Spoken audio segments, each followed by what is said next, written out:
not back seeing to our business by then, you can sail back to Ratria without us, and we'll make our own way. But 2 weeks in port should be plenty for us, and we can set sail earlier if we're back earlier.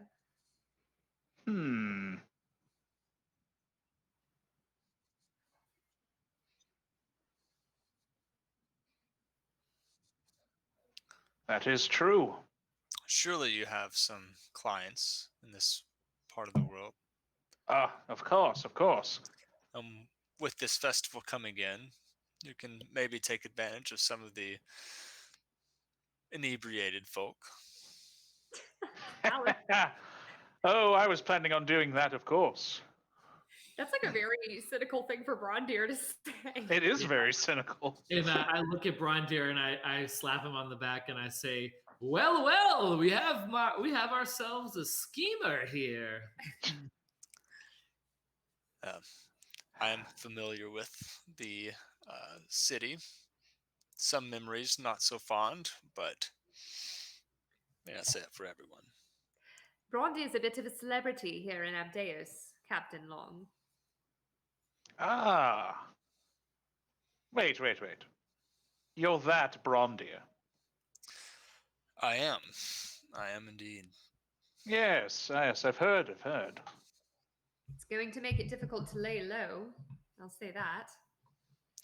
Well, It's been quite some time, however, since you've been here, from what I know. At least you haven't raised your profile when you were here. my profile got as high as I ever wanted it to be. Maybe some would say a little higher. But anything new in Abdeos? It's been, 80 years? Well, I have not been around for 80 years, Brondir. However, what I can tell you is that things have been rather... Well, the harvests, from what I understand, have not been as productive as they've been in the past. It's a shame. They always made good mead there. Indeed. They also supply most of the kingdom's wheat. But Is from the what old mill still standing? The mill, you know. Yes, I do believe it is. If it is the same one that I'm thinking of. Well, there was only one worth mentioning last I was there. I think it may have gone through a fire, but it may have been rebuilt. Build a mill well. That's what I always say. All right, now there's a windmill. Now there's a mill. All right. Last time, I've always heard stories about the giant water park in Abdeos. Nope. I'm not going to indulge that. And the fountains, and the chocolate fountains in the town square. I've always heard about those. I mean, why would there not be a mill in the largest wheat provider? In No, you're right. Now I'm just Yours makes sense. Yeah, but you didn't let me get onto the part where I talked about the theme park that's built around the mill. Oh no! that comes to Wheat World. Wheat World.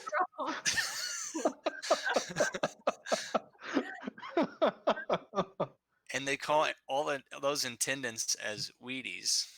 Oh no! Oh, yeah. Hello there, Wheaties. Yes. Oh my god. Well, have you ever been to or known of the Great Corn Palace? I've heard of it. Which I don't remember where it's somewhere out west in the Dakotas, I think, but it's pretty much they make art out of corn kernels, and it's really fascinating actually, but very random. So I can see something similar happening here. Right. But That is random.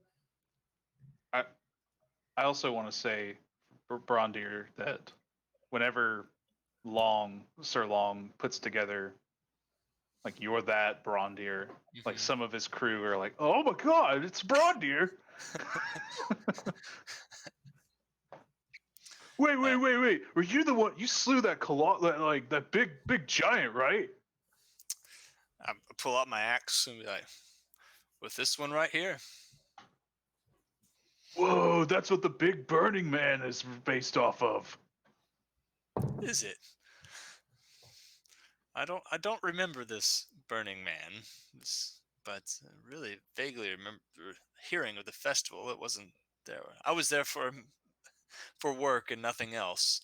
But Well, said, apparently they've decided to add a bit of your story to their festival. wow, Oh. that's charming. Wait, are you telling me that every year or every time they do this festival, they burn a giant statue of Brondir? No, it's supposed to be a giant the I don't know what you call it, zombie colossus. Anyway, it's meant to be that. Flesh golem. Yes, Oh. that word.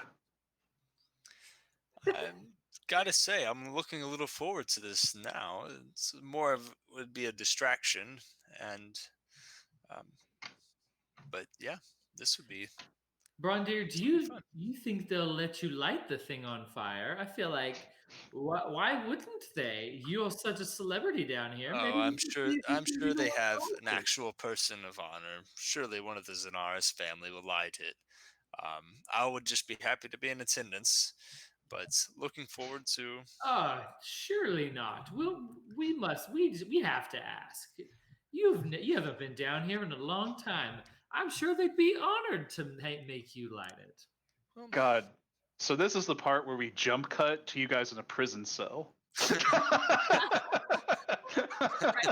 Right, for larceny. we're arson. all just like locked Arson, together. Arson, Sorry, yeah. not larceny. Arsonry. Brondir being like, Or we're the ones that are now tied up, about to be lit on fire. Yeah, right. Yep. Yeah.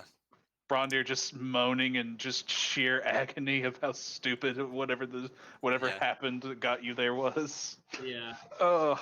There's graffiti somewhere that just says Beastbane sucks. For sure. It was just somewhere in the town. Yeah. They don't even know Beastbane is. Yeah, they don't even know what Beastbane is, but the lore of Beastbane. So Bill is gonna say, well, I suppose we need to get back to righting the ship in the right direction and continue onward. We will be we will arrive at daybreak. Is Shall I- Already anything? bunked Is there below deck. anything you? Once you leave the ship, you will be compensated for being our protectors. And you will wait for us. So long as you give me 20% of that bounty. Agreed. Upon receipt of the bounty, you shall receive 20% of it. Excellent. For I do all the work- believe, if I remember correctly, Giro, what was that bounty amount? 5, 6. I don't actually remember either. That is I right had now. my notes. I don't know where they are. Yeah. Yes. It was a lot. But Chella has 10 gold pieces to her name. yes, well, Yeah. Okay.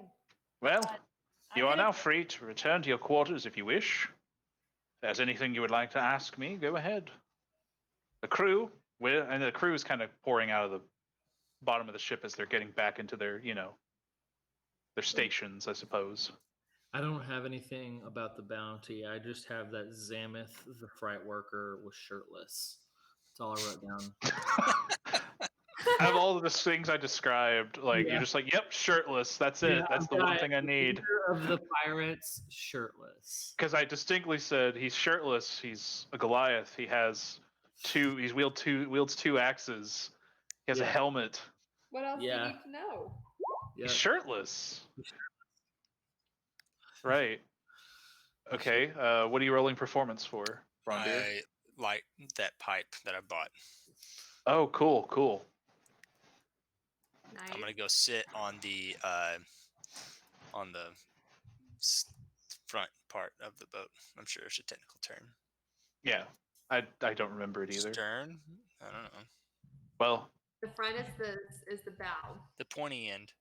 It's called the bow. I think it's the stem, and I think the top of the like the front of the ship's called the stem. oh no, we're all gonna have to. Look, we're gonna have The to. front of the ship is called the bow. Yeah, but that's like the actual like underside that touches the water. I think the stern like refers to the deck that's on the front of the boat. I mean, you could just say the front of the ship, but I think people would get what you're saying. The stem and then the stern is the back. Now, I could be like Matt Mercer and force all of us, including myself, to learn ship terminology and sailing jargon. Because that's what he did to Yeah. one of his players when he was a captain of a ship. Anyway, Amazing. this is yes, you're modeling yourself after Beded. Nice. So yeah, you puff. Is there anything you're gonna try and do any tricks with your pipe? Just want to smoke. Well, you definitely look very much like a badass, and you are now you're kind of young, dwarf wise, right? Yeah.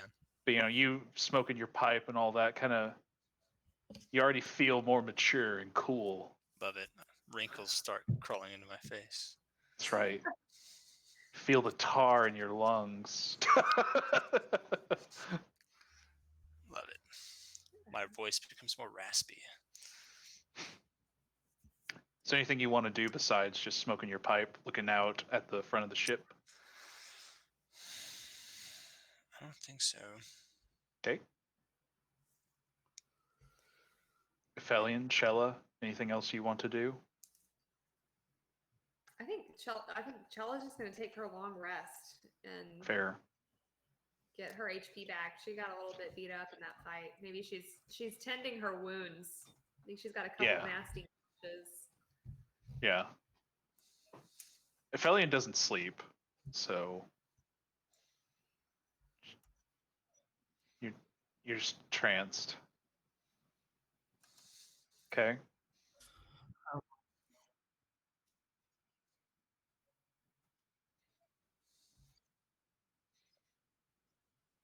Nice.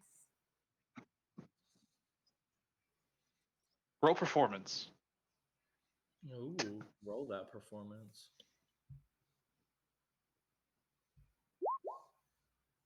Okay. So you didn't like do anything super amazing, but you didn't mess anything up terribly either. So I mean, yeah, there's some there watching you idly. Yeah. Right. But they probably don't know how to. They probably aren't like trained fighters. Most of them, they probably don't really know how to do anything. So You're right. I mean, you're probably doing some fancy blade work for sure, which is why some of them are watching. But yeah, you're pretty. I mean, in general, you're very exotic. So you would attract attention. But they're not like, hooting and hollering. I guess.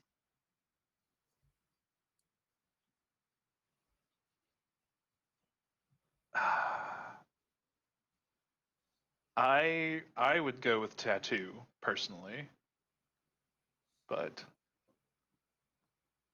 because I don't imagine her painting the war paint on every time. Maybe it's possible, unless like it was something the Everqueen did for her or something, and she just does it every morning now. Okay. So you guys are going to take a long rest. I'm gonna go sneak downstairs and look at all the goods. You go sleep. I'm intrigued by the things that Gerbo saw under the ship during the battle, but Chella doesn't know about them and is not sneaky enough. But that's right. Yeah, I am curious what kind of antics Bill is up to. So in the night, so generally, where are we along the path here between 3 and 4? I would say you think- guys, depending on the time, like probably about here. Okay. And then, so it's the middle of the night. So Bill is probably now like headed back to sleep. Yeah. Cool. I mean, there's crewmen all over the place, of course, tending to different things. This is kind of like the night shift guys. Okay. Cool. I think in the night, I want to go and knock on Bill's door. Daenerys a- and Jon. It takes a couple minutes, but you hear him come out, and he's wearing. Well, he actually is still wearing his clothes from previously. He just opens the door and says, "Yes. What is it?" I say, well, Bill, during the fight, I saw some things underneath in the storage area of the ship, and I know that obviously they're for your clients, but I had a couple of questions for you. Now, do understand some of the questions you ask. I may not be at liberty to answer. Oh, that's very fine, and I hope it's not too much. But can I come in and talk to you about it? He'll open the door. He'll open the door more and kind of gesture for you to come inside. And then And as this I is walk, go ahead. that's right. The mustache. That's the episode name. Curling intensifies. Yes.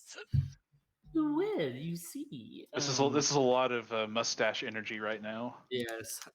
Yeah, the mustache energy is very high. I would agree. Yes.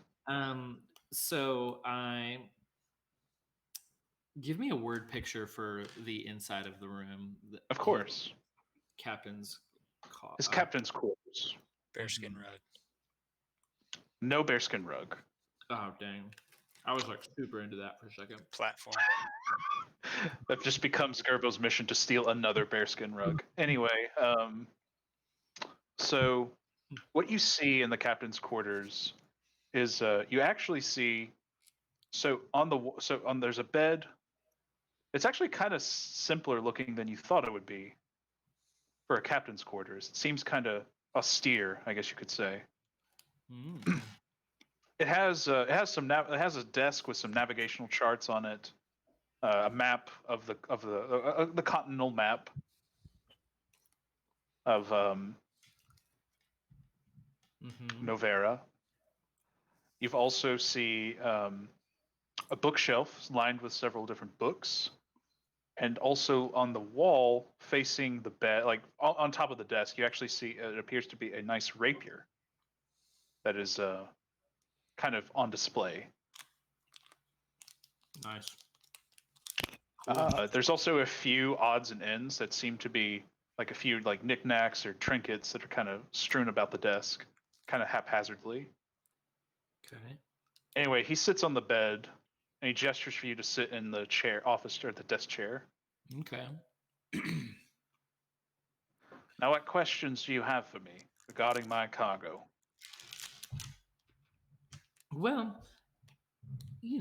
as someone who grew up in a very wealthy family and someone who was not accustomed to the lifestyle, it took a while for me to really know what things were worth.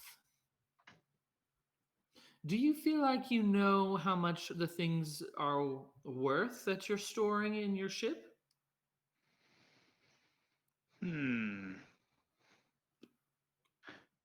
To be honest with you, it's not my typical cargo. Harder for me to put a price on it. The elvish wood, of course, is the raw lumber that comes from the Amakira forest. Obviously, fetches a very high price indeed, as you should well know. Well, that is definitely piqued my interest and was a main reason why we're talking, but yes. Much of the art, it's something that goes, that's something that sold more regularly to the capital for their more, shall we say, elite artisans. Hmm. Interesting. Well, to be honest, I felt like I could come and talk to you because you're taking quite the risk, taking all of these items across the sea here, and it's only really saving people a couple of days' travel if they were to go on to land. And it seems like for what you're time saving them, in the risk that you're taking, it just doesn't seem like you are really getting paid how you should. Um, it seems like if you're bringing across this very high dollar and very expensive items, and you're bringing it across a pirate infested sea when they very well could have taken it a couple of days by Marigold and the swamp and into Abdelos, it just the risk seems very well, I would say unnecessary. Hmm. You do raise a good point. Now, I'm not a tradesperson, but I do I do find myself coming from a family with a fair amount of money, and they seem to teach. They taught me when I was growing up that well, when you are the one who's taking the most risk, hopefully you are the one who's taking home the most money. And as you can see, we all took a risk here, and by taking the ship, and we protected it, and we're splitting the bounty for, for Zamith. We're splitting that fairly because we all took a risk. But I hope that the next time you make this trade route, maybe you can see that um, you get reimbursed quite a lot more than you did this time. Well, there are other factors as well to consider. As I said, I guess you could say I've earned a certain amount of trust with certain of my clients, with my clients. And some of the materials that I'm taking across appear to be more sensitive in nature. Now, as you say, there is more of a risk with pirates. However, they have decided that I am the one to be trusted with this, in spite of the risk of pirates. After all, I really wasn't much different than the freight worker at one point myself, if you must know. Wow. Well, I I for one know that with trust, that is something that it takes a long time to earn, and it's very easy to break. Indeed. Now, I will admit some of the more sensitive cargo or materials, I am not even aware of their contents myself.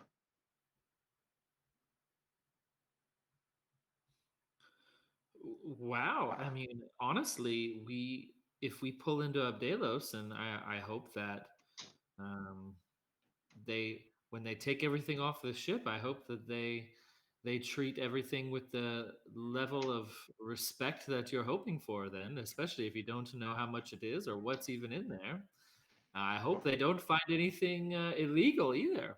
Well, I will tell you that the clientele that I work with also are very interested in, well, things of a magical nature. Now, I don't know exactly why I'm having to explain myself to you, but I suppose we need to develop our own level of trust. Isn't that right, Gerbo? I would say so. As someone who has a background of their own, I think we can agree that um, we both find ourselves on a ship filled with treasure that is not our own in the captain's quarters, and both have mustaches. I feel like we have a lot of similarities here. Are you going to twirl your mustache Yes, I after you am. say Actually. that? Yeah, I'm gonna. Okay, he's going to twirl his mustache in response. Yep, I am, and I'm gonna roll performance to twirl it. Oh my god. All right. Yeah. But did it? Okay, so you both are now twirling your mustache. He twirls his mustache in acknowledgement of your mustache. Okay. Is this like like a performance like is this like a combat thing where It's a No. contest. yeah, it's a contest, a performance contest? Okay, well, let me roll his mustache check. Yes. So He's gonna fail, is he? he failed the mustache. He failed the mustache contest.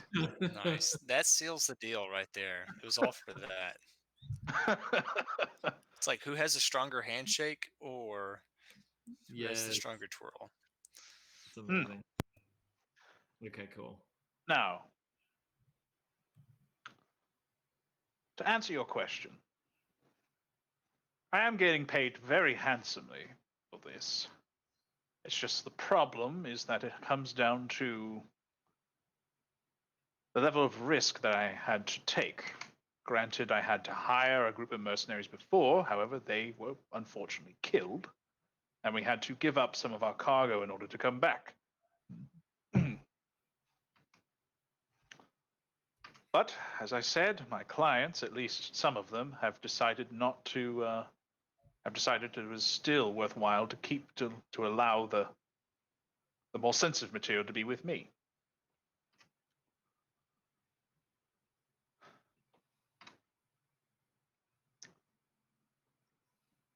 And as for that, I am going to have my own men unload and handle those chests you found downstairs in the lower decks. I don't think I would trust it with anyone besides my own men, as well as the folks we are meant to deliver it to.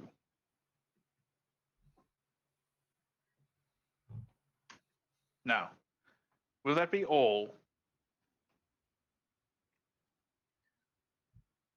Yes, well, I hope that um, that we could have been, I hope that we were a good service to you, and we look forward to seeing you in the morning.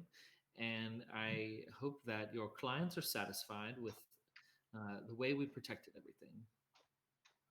Well, And considering you didn't let them get to the lower decks, or the fact that we are still alive, I would say it was most satisfactory. and I stand up and like straighten my jacket, um, and I point to the rapier and I say, that that could have been useful when we were fighting everyone, couldn't it?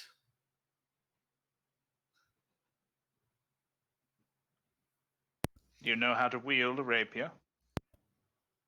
Well, you could say something like that. And I start walking out of the door. Okay. And then Misty step up to the top floor. Okay, just because you can. Dude, Just yeah. because he can. To do Never a long have rest. to do stairs again. I'm never have to do stair day ever again, man. Just freaking Misty step everywhere I go. Why take All the right. So that's like my flex. So Okay. Yeah, you had to flex on him. flexing on him. That's about right. Thank you. Thanks everybody for indulging my mustache off. Well, I mean, kind of confirmed what you already knew to a certain extent. Yeah, I did. Figured it'd be a good opportunity to build a little rapport. Mm-hmm. I suppose Bill's also looking to get you to trust him as well, or at least trying to. Hmm.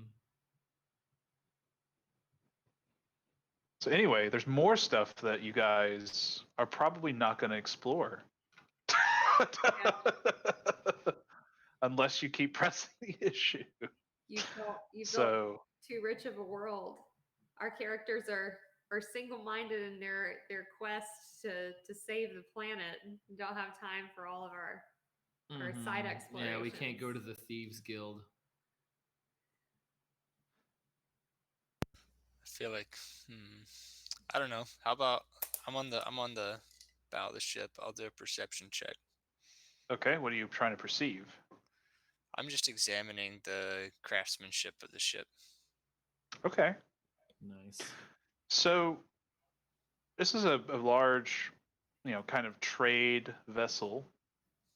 And in terms of like, say, the woodwork, the design, this is a nice ship.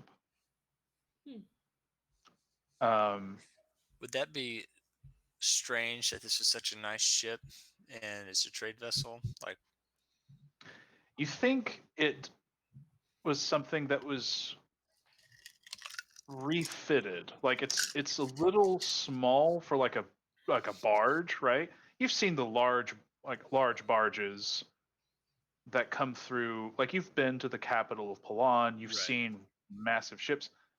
Now this is almost like a custom, like fitted ship. would it have been so? Wait, you didn't roll perception. And- Um, Oh, your connection got interrupted. oh well, you rolled good Perception. enough for me to describe all this to you anyway. So yeah.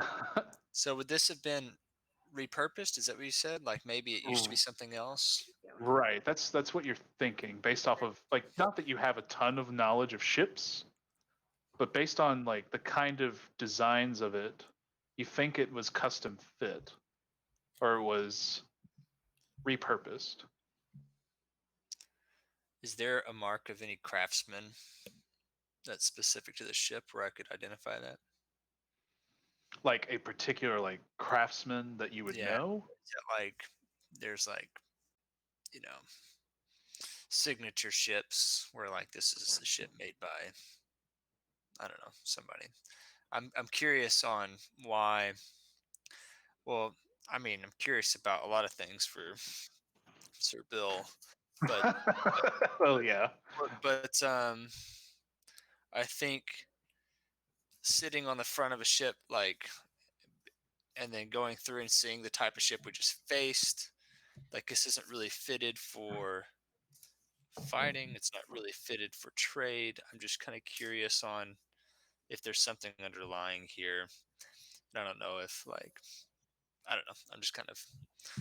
So I will tell you that the I'll say I'm walking the ship, like eyeing it, like running my hands along the wood, and just like obviously examining yeah. the finer points of it. Mm-hmm. So I will say that you will find eventually a signature from your close examination of the ship. It simply says Corbin. Corbin. Corben. Corbin. All right. I'll roll a history on that. Okay, roll history. Nice. Now you're playing D&D. That's right. So the name Corbin isn't really all that familiar to you, actually. Again, you're also not really a sailor, Right. but in terms of like craftsmanship, you've never really heard of a ship designer named Corbin, but you know of a, I guess you could say, weapons designer by the same name. Okay. More of like a smith or engineer. That's cool. Would I know where that person was located? You've heard, and Corbin ships or Corbin designed like stuff. Yeah.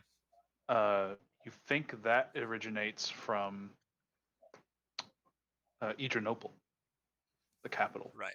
Okay. So that would be one of the reasons it's familiar. Hmm. Just like on general, I guess what do they call it, where you your perception, but you don't have to roll for it. I mean, like It'd your be kind of a passive perception. passive perception, just like like regular exposure makes me aware of these types of details. Well, it'd be Or kind of like conversations. like different kinds of guns, right? Like a Smith and Right. Wesson, Right. that kind of stuff. Well, that is interesting. That's makes me think that there's something more to the ship. Is there Well, anybody? Yeah. there's obviously more to all of this right now. Yeah, for sure. Well, I mean, Gerbos had his exploring thing, and Oh so no, yeah, I know. I'm just I saying wouldn't that, be like, aware of it, but I know it's just yet another thing just to one of add these to other this things. to add to this ship. And what was the name of the ship? Because I honestly forgot. I don't know if you've got the notes on that. I don't have those. I mean, again, Oh, I may have written it down. my notes are elsewhere. I may have written Okay. it down. I did write it down. I don't know where they are though. Along with Oh, not a big deal. But anyway, Wave Humper Part 2.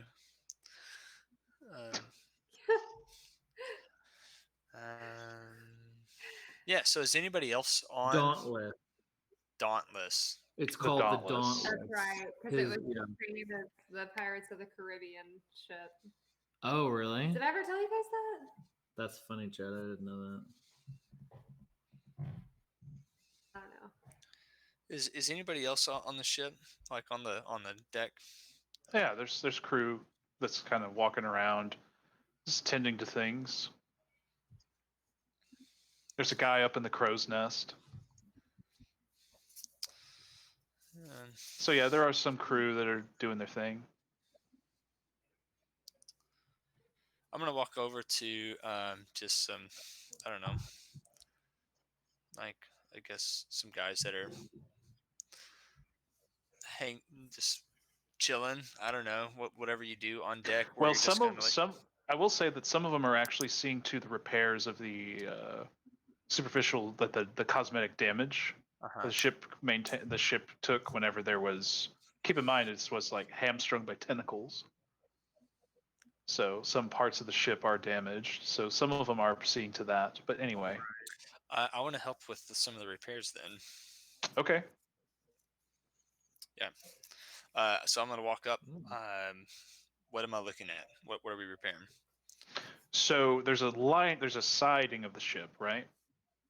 Yeah. So some of the tentacles took out some of the siding. So there's like a gaping hole there that's several feet wide. And they are kind of trying to make some kind of temporary stopgap, right? Before they can get to get a real chance to repair it. Anything I can help with?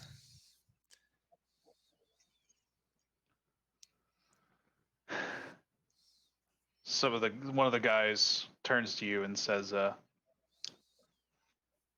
you can help us stack some of the wood here, get it in more place." All right. So he's you're basically taking some of like the wooden rubble or like the wooden debris. And you want me to pile it over here? Or are we putting it on the ship? What's going on? Mm-hmm. Well, we're gonna basically try and we're trying to make a cover here, right? Trying to.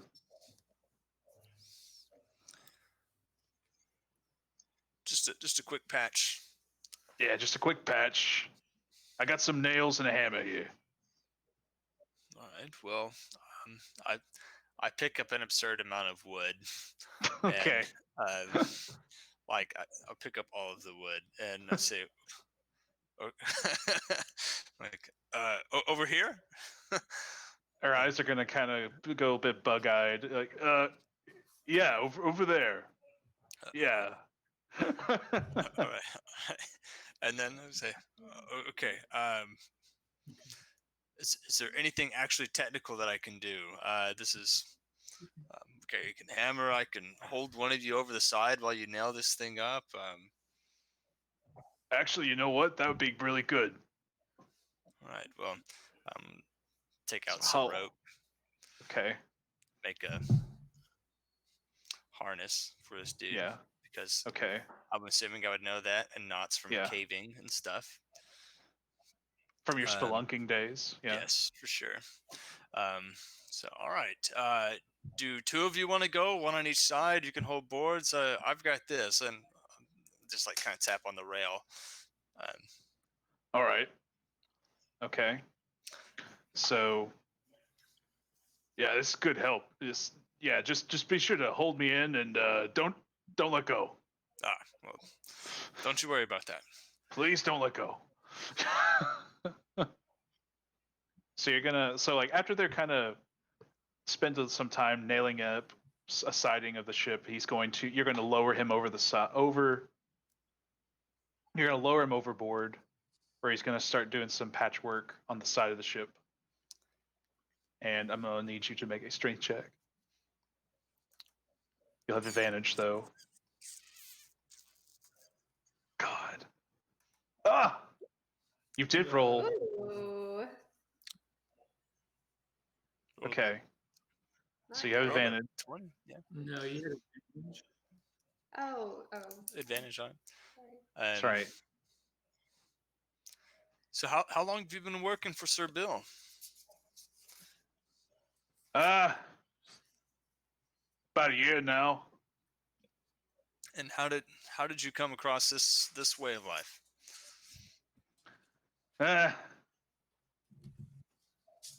Well, I mean, if you really want to know,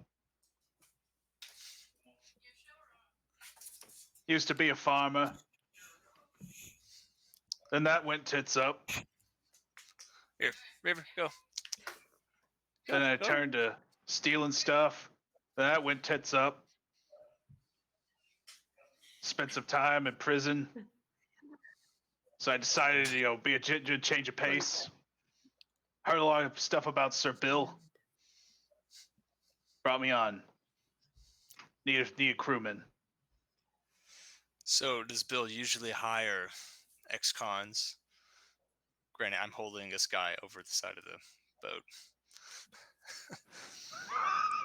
boat. Look, I'm not exactly proud of what I did, but I'm glad I got here. A little bit At more. least with Bill, it's more of a legit business. What business is Bill in? More of. Yeah. Well, I mean, he just mostly it's trade, just moving cargo from one place to another. Most of the time, it's a Retria Abdeos path. Sometimes we'll go do stuff in the capital. And what's your knowledge of ships? I'm sorry. What's your name? Of course. Well, human name generator. Here we go. Of course, that's a good name. Hey guys. Hey guys, I'm really sorry. I am so exhausted. I'm That's okay. falling asleep sitting up. Yeah. Yeah, I'm really sorry, but I think I need to check out and go get some sleep. I will listen to the rest of the episode. And Cello went to bed anyway. Chella goes Chella to take just a said long Chella rest. actually went to I hate bed. to That miss it, actually, guys. yep. There you go. That's fine. I mean, I'm glad you made it this far. So. Yeah, it made me really happy to see all you guys and to play some D&D, and Mhm. hopefully next time Yeah, we I'll can be better we rested. can play on a day that Yeah. more normal. On my Yeah, post-baseball I don't day. know about we're after a 28-hour shift. Probably not the greatest. But I had been looking forward to it, and I've had a really good time. So I'm gonna leave you guys to enjoy, Yeah. and I'll watch the end of the episode so I don't miss out on any of the intel. Okay. Okay. It was good to see you, Jen. Okay. Yes. I, It was great to see good you. to see you guys And too. hopefully we can start getting back into a regular rhythm again. I know my schedule, and I more or less know my hours through the end of the year now. So Yeah. Garrett's got my And- schedule, so y'all can. And I'm put all them on moved the out, books when you're so done. I'm in my new routine as well. Wow. Okay, that's good. So maybe we can Okay. start. Yeah, we can start doing this more regularly. That's Yeah. great. So now with the Badlands group, I'm there. Like I said before, I'm kind of reaching a point where I'm gonna have to basically kind of take a break for that to actually plan that out again, and also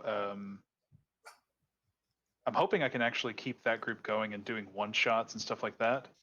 Not to say we're even close to that in this campaign, but if we do reach that point, I think that would be cool. Yes, there's 3 more temples, so Yeah. you're not at that point yet. Yeah. Good. I'm having fun. Yes. All right, guys. Good night. Take care. Bye bye. Good See you night. next time. See you next time. Hasta luego. Now, Goodbye. I have this isn't his actual name, but I think this name generator name is hilarious. Man Nightscar. Man, Night Scar.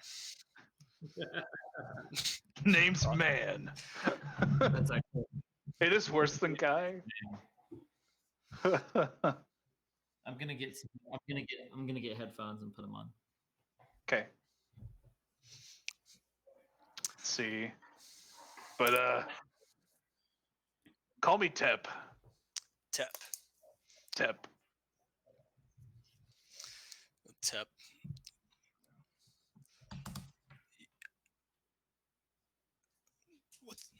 What's So have you been to Adrianople then? Yeah, been once.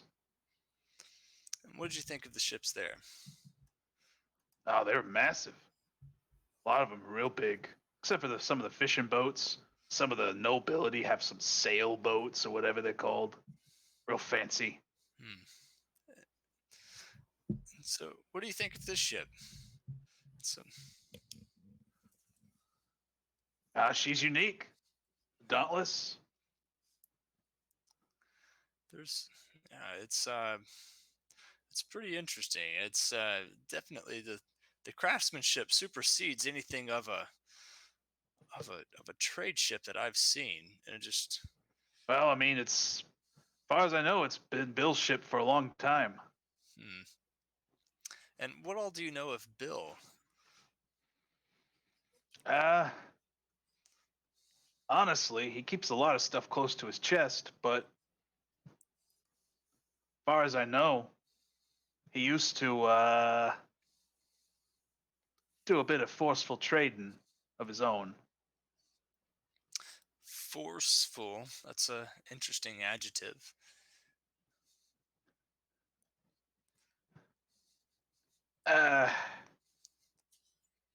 He was kind of a pirate, as far as I know. That would be one way to get into this business. Yeah. Is there anything that we need to know of Bill while we're Like what? here? Like, what would you want to know? Is there anything? Does Bill keep his word? Oh yeah. I haven't missed a day. I haven't missed a payday yet. Well, and he's been pretty honest with us. I mean, look, a lot of us don't have anywhere else to go. I mean, for me, it's either this or I probably end up getting one of my hands chopped off or something. But he's been honest with us, in the good and bad, so far. that does make me feel better. It's hard to tell a man's motives. Yeah, sure. I mean, I could be lying to you right now, I guess. I don't think you are, Tep. Well, I guess I guess that'd be good because you could let go of that rope anytime, and that'd be it. You haven't said anything to make me want to, so you're a good man and a good craftsman. It's good work, and I'm gonna pull him up. Yeah. He gets back. He kind of gets his feet back on deck. Yeah, this whole woodworking thing. Maybe this is what I should have been to start with instead of a farmer. You know. It's never too late, Tep.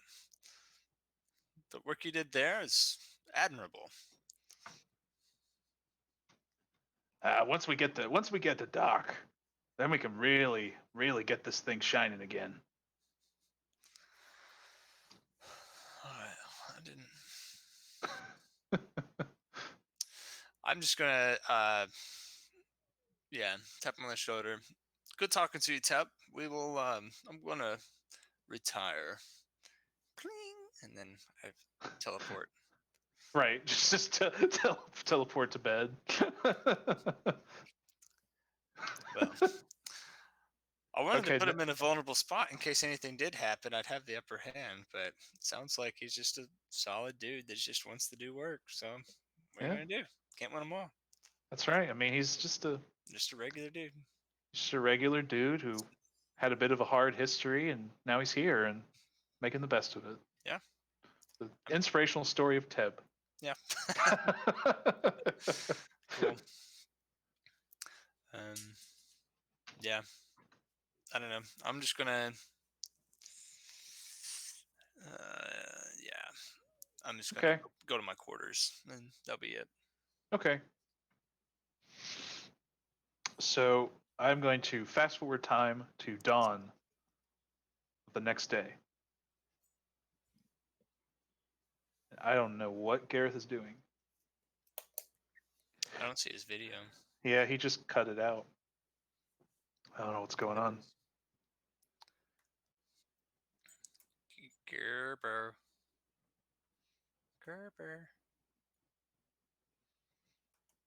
Try to reconnect.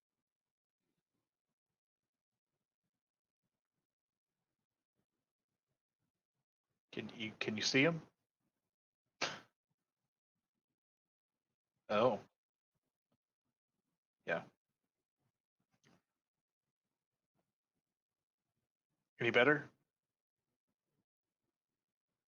Well, he's loading actually right now for me. But can you see Brett or not?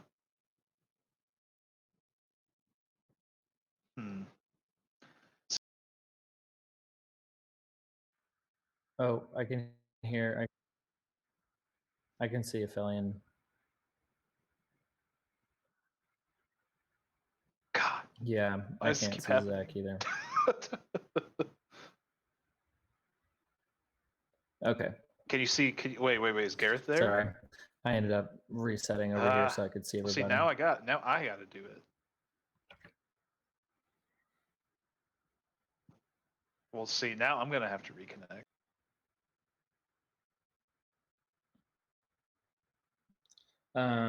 I reset when we arrived at dawn.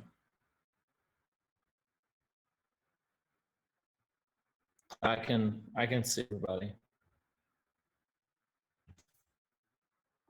No. Oh wait. Okay, here we go. I think we're all here now. We all see each other, right? Ah! What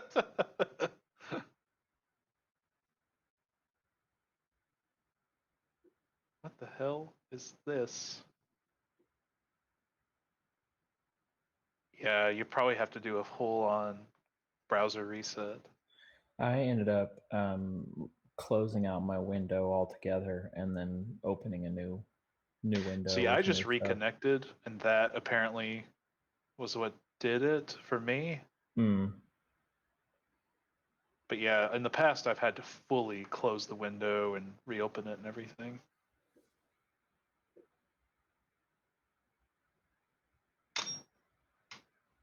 It's been way more stable than it's been, though, until now.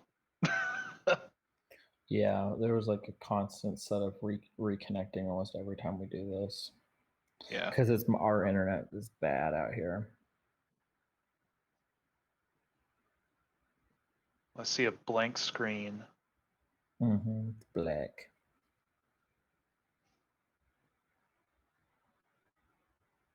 Can you see Zach? Anybody? Mm-mm. Okay.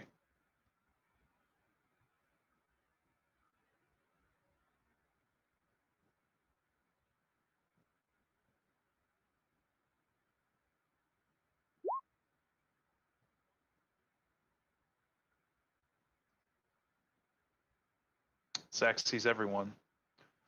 I don't see him. Mm-mm. I can see you two. Oh. Oh, hello. I see you now. Ah! What is this? It's like some combination. All of you have reset now. Okay, so all three of you ended up resetting.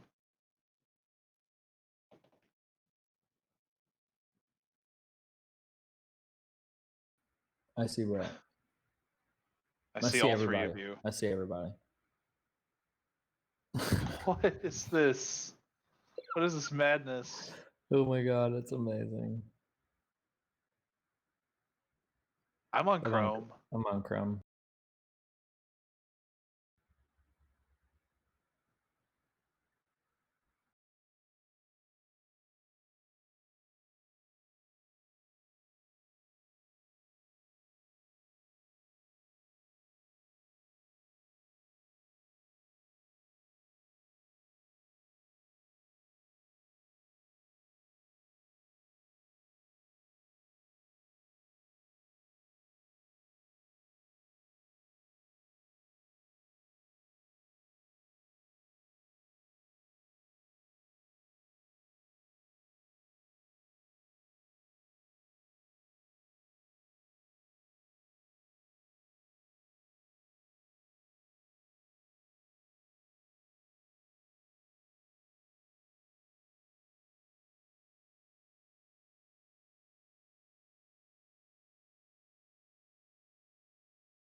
Wait, now it's loading. Okay.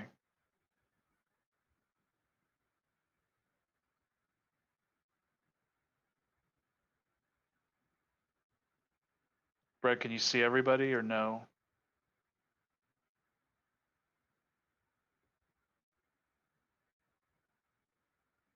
What is happening?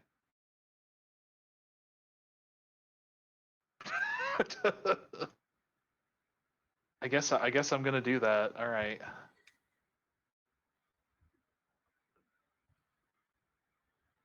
Well, usually the problem has always been with me. Like I'm the one, like somebody like just doesn't show up for me.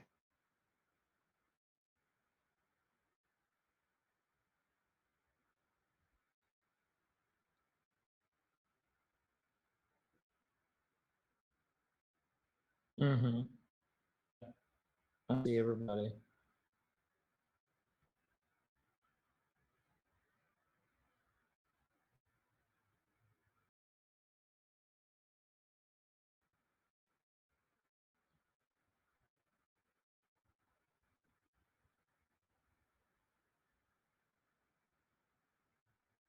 Okay.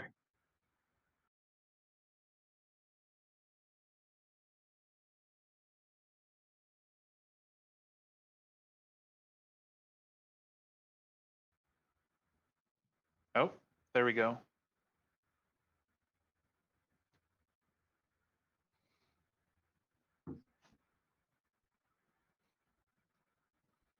That is bizarre. That's so bizarre.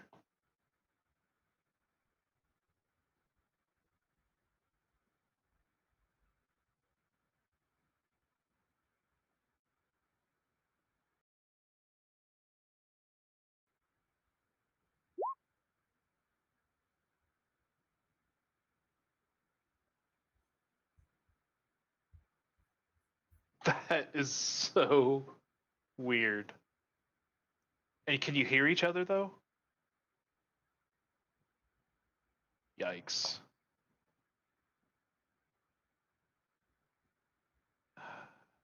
I don't know what. Yes! Does it work now? Zach can see everyone.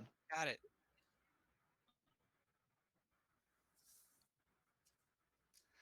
Oh, you can't see me though? Oh my god. Well, In the world. Certainly one way to I do think it. that I think that's good enough. Yeah. Oh my For god, now. that's so funny. Okay. All right. That was like 30 minutes. Yeah, it was. I mean, such is life.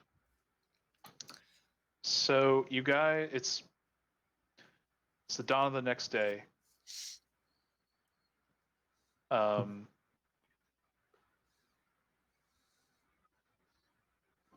and you guys are the sun is rising, and you can see once you have come out on deck, you can actually see the land in front of you. Well, I guess you could see it in the distance before, but now it's coming in close, like here. You are approaching the dock, and what you see is a a decently sized like dockyard coming up. There's some ships that are parked off in the dock. There are some what appear to be small like fishing vessels that are kind of dispersed throughout the coast along the coast. And what you see as well in the land is just this is more towards the right, like here, here, here. You see more crop fields, just kind of dotting the landscape. Yeah. On the peninsula, like so here, Mm-hmm. you see some fields, but also more. This is kind of more like fishing areas. And towards the edge of the peninsula, you'll actually see, like on this side, the elevation kind of is rising slowly on the peninsula until it reaches what looks almost like just sheer cliffs from your perspective here. Okay. And so Nice. you are now going to dock at Abdeos.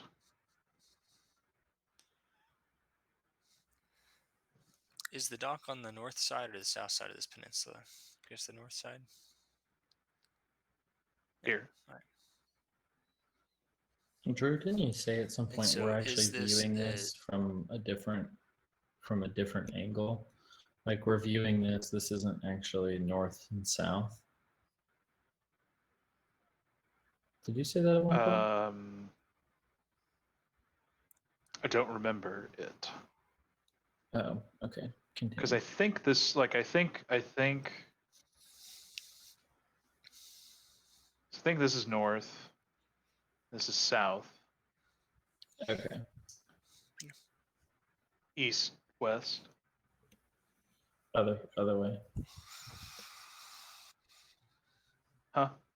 Oh, west, east. Yeah. Mhm. Anyway. Okay, cool.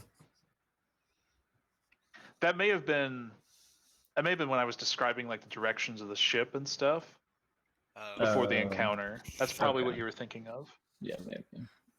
Right, because that would have been reversed because you were you were coming down Yeah. Right. facing southward. Mm-hmm. That's But probably everything why I was was saying facing that. up. So Right. Okay. Cool. okay. All right. So you guys are now going to dock, and before you leave, Sir Bill is going to, I presume, gather you and pay you. And I cannot remember for the life of me now how much he was actually going to pay you.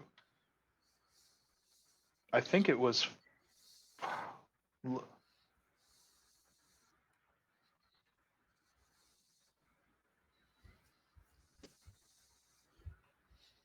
Okay. 700 each. That's a lot. I think that was It's the on hunting thing. thing. Yeah.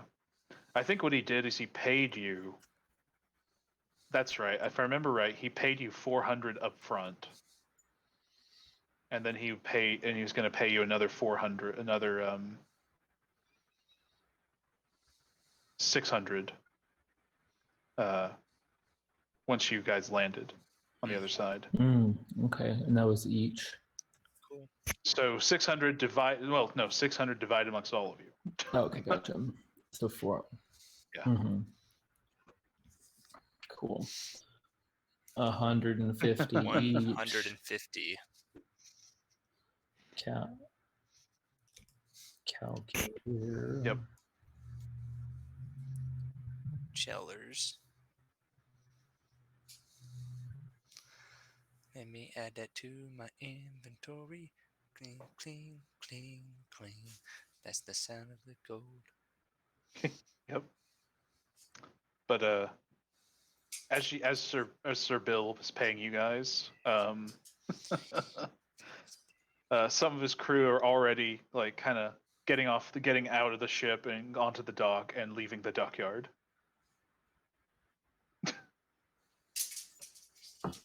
And there's Alrighty. kind of like a skeleton crew at the dockyard that are here as well.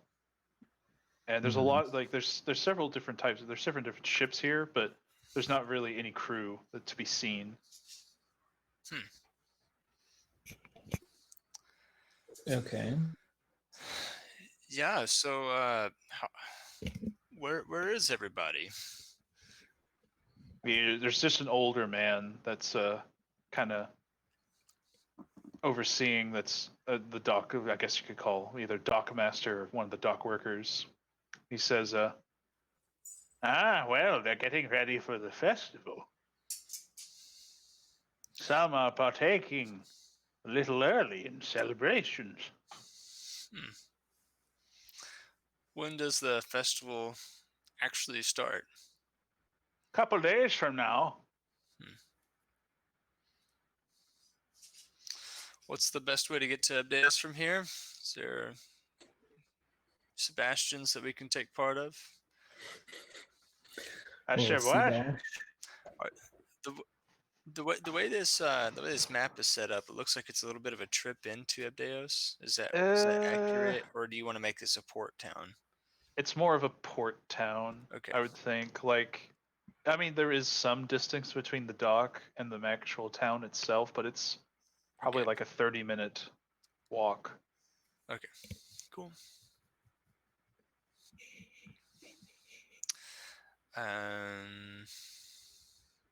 I can't think of anything cool to do or meaningful to do after I get off a boat. Yeah, maybe grab breakfast. Yeah. What's Gerbo want to do? I've been thinking, racking my brain. Part of me would be like, I want to stand at the base of the dock and watch them unload everything, like all of the stuff. Okay. You're really interested. Yeah, I want to watch them unload everything, and just to see if I like see anything else that's like familiar. Obviously, well, like that's gonna take some time. Yeah. Just letting you know that. Yeah, maybe I kind of like stand there and watch them like undo every start pulling some stuff down. Yeah. And I walk over to the dockhand guy and say, "Well, how often does Sir Bill make this trek?" I've seen old Bill here a few times. Not lately, due to the pirates in the area. Bill is one of the first, however, who's made it across in a month or two. Well, we defeated the threat out there. Did have you heard yet? I can only imagine this is the first you've heard of this. Some of the crew talked that you slew the fright worker. Yes.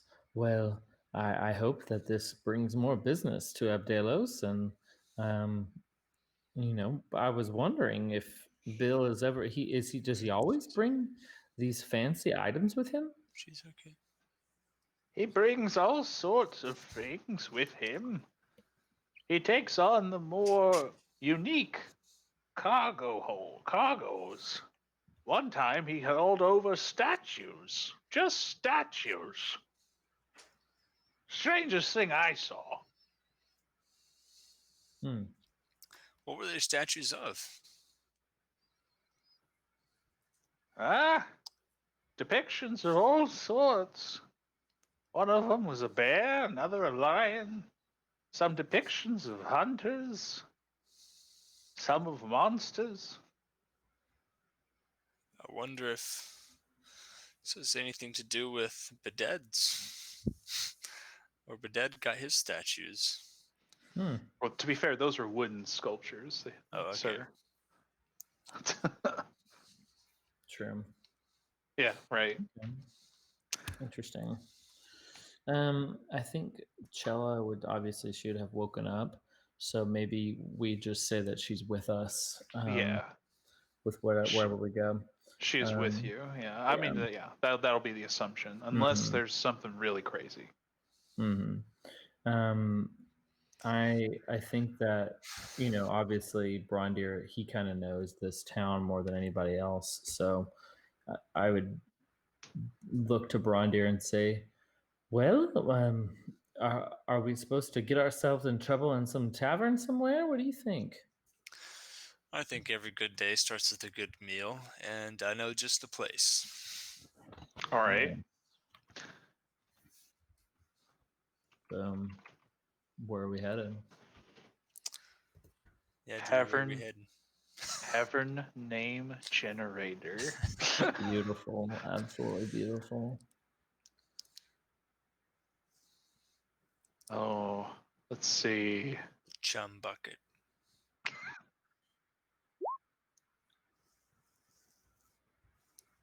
Detect portal. Nice. Absolutely. Within 1 mile of your current location.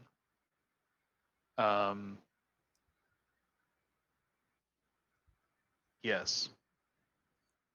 Shit. Well, No. actually, hold on. I would probably. I think you would. No, I don't think so. Sorry. Radio Sorry for getting your hopes up.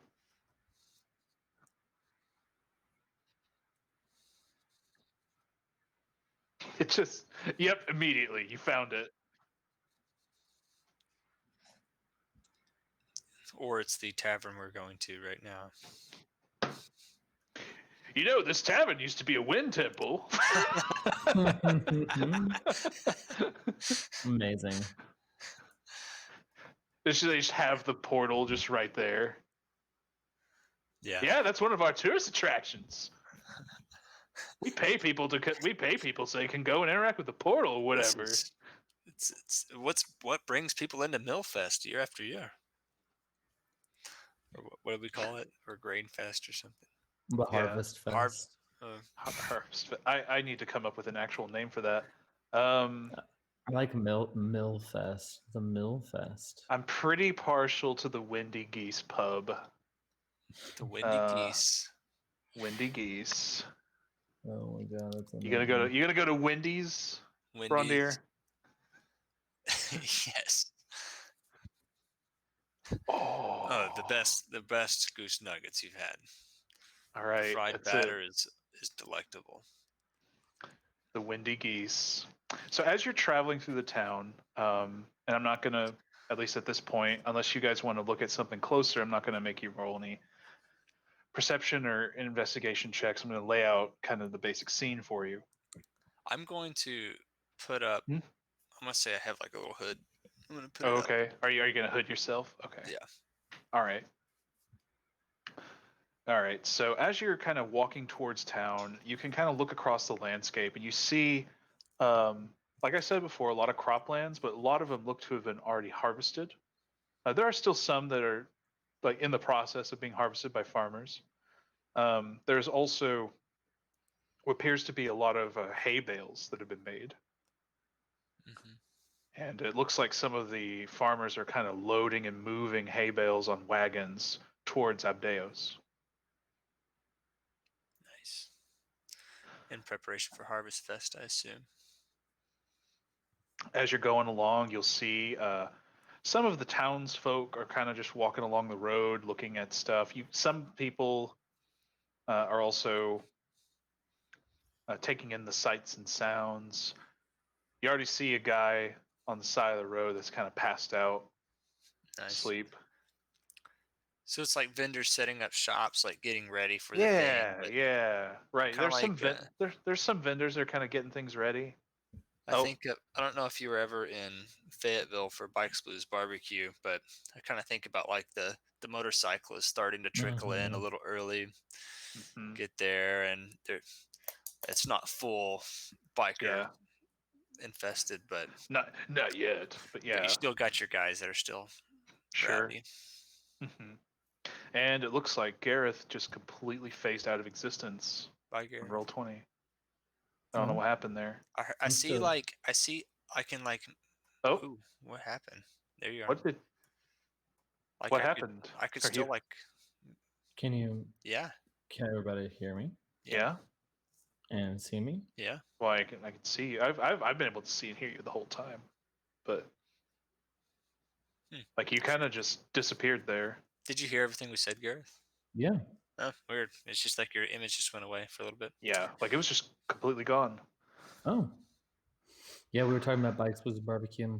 Yeah, That's right. That's right. essentially. Wheat, seeds, and bread EQ. So you see that actually, on the other side of the road, let's say like, eh. Oh right. Um, I guess towards the peninsula, you'll actually see nearby orchards, or like a what looks to be an apple orchard. Nice. So yeah, there are trees nearby. Um, there are also some just regular old trees kind of scattered about along the road and other places. So yes, you will. What I'm saying is you'll find a tree.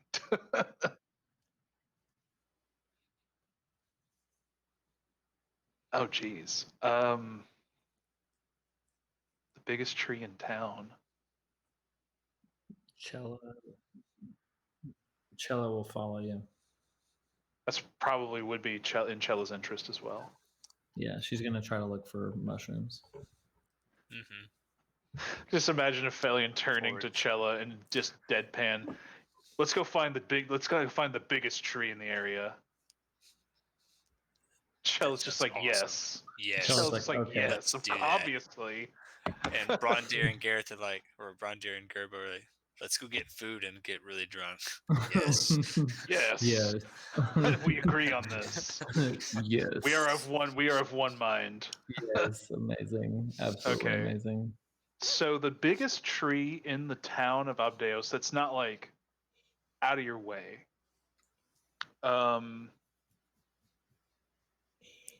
That is actually going to be on the personal property of the Zonaris family on their manor. And yes, that would be the biggest tree in the area. Yeah, it is fenced off. I mean, you could probably hop the fence because of your crazy ranger bullshit, but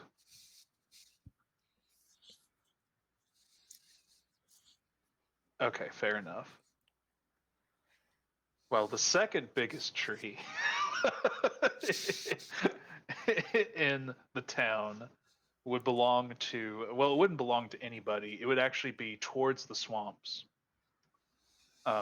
you would find a very large kind of oak tree that's not too far out of your way. Probably like 15 minutes in the outskirts of town.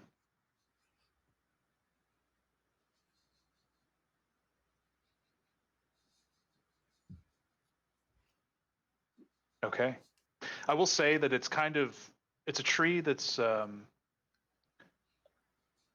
slightly elevated. So there's cropland all over the place, and actually this is towards the swamps. You actually get more towards the rice fields. Just kind of, I'm just throwing all kinds of agricultural crops that probably couldn't feasibly grow in the same environment, but at the very least, It's magic. Yeah. it's swamp. But It's yeah, towards the magic, man. swamplands is where the elevation is going to get lower at least. So yeah, there would probably be rice fields.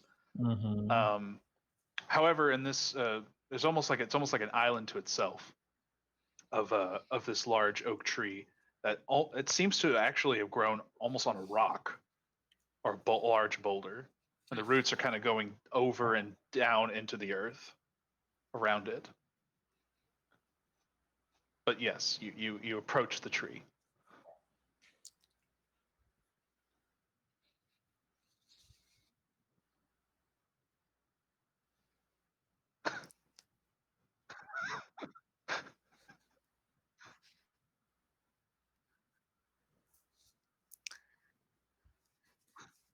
What? Did not You're know just that was a thing. you're just straight up just talking to a tree in common. Amazing. Oh no! Speak with plants. Oh no. I wonder Oh if my Jelly can speak God. with plants. Probably. Oh yeah, that Okay. definitely can happen, I'm sure. Oh boy. You're asking exactly what now?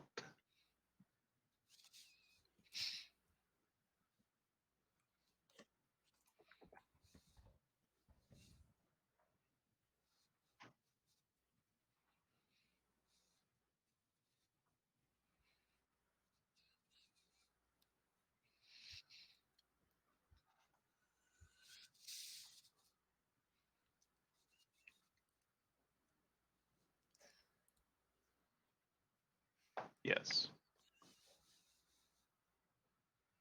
Yeah, they do.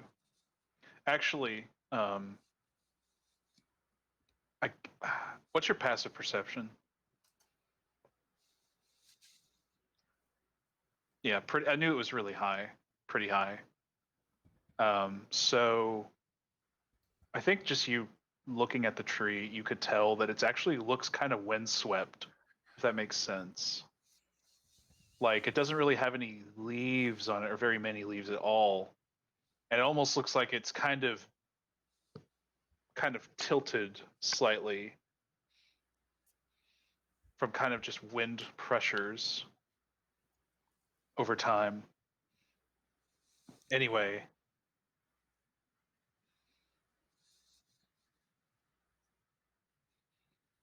yeah. So it's gonna tell you. It's amazing. What a great spell. Hello there, little one. Oh my God, it's amazing. You seek the power of wind.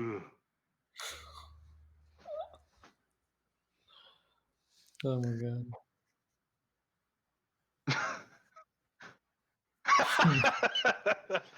That's amazing. The wind. And the bird people. Congregate. And it's one of its branches is going to point you in the direction of the peninsula. That way. Oh my God. That's amazing. Far from here.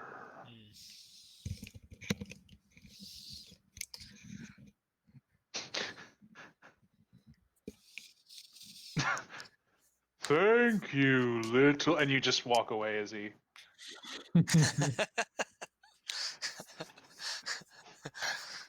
good. Okay.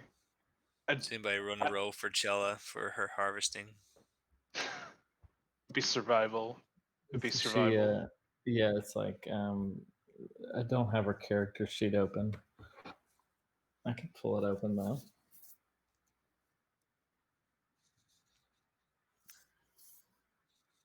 Oh my god. That'd be No. amazing, actually. No. Just climb up in that tree and have it walk towards it. So-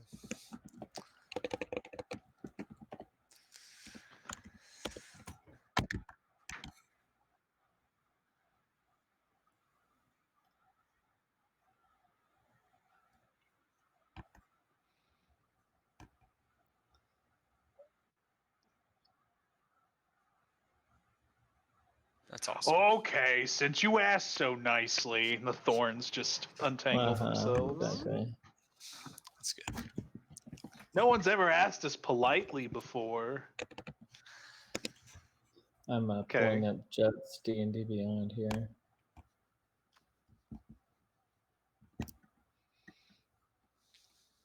What did you want me to roll for her? Survival. Okay. And she can roll this too when we come back. That's fine. Either way. But then we won't be at the tree.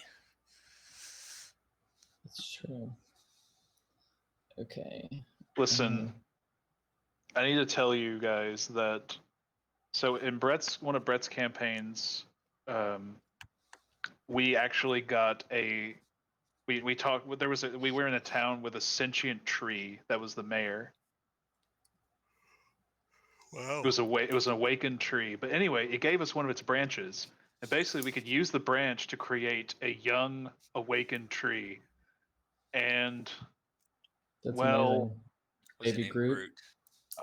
it wasn't Groot, but it was did we waste that.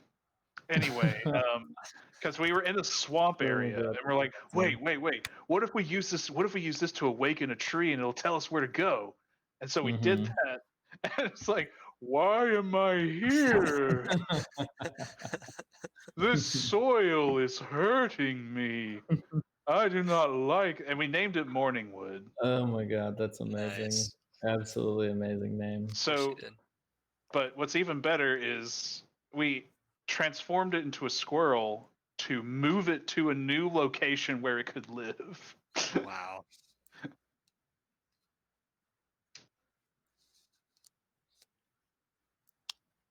Yep. Wow. What a That's side amazing. quest. That's amazing. But now he's just chilling at our base.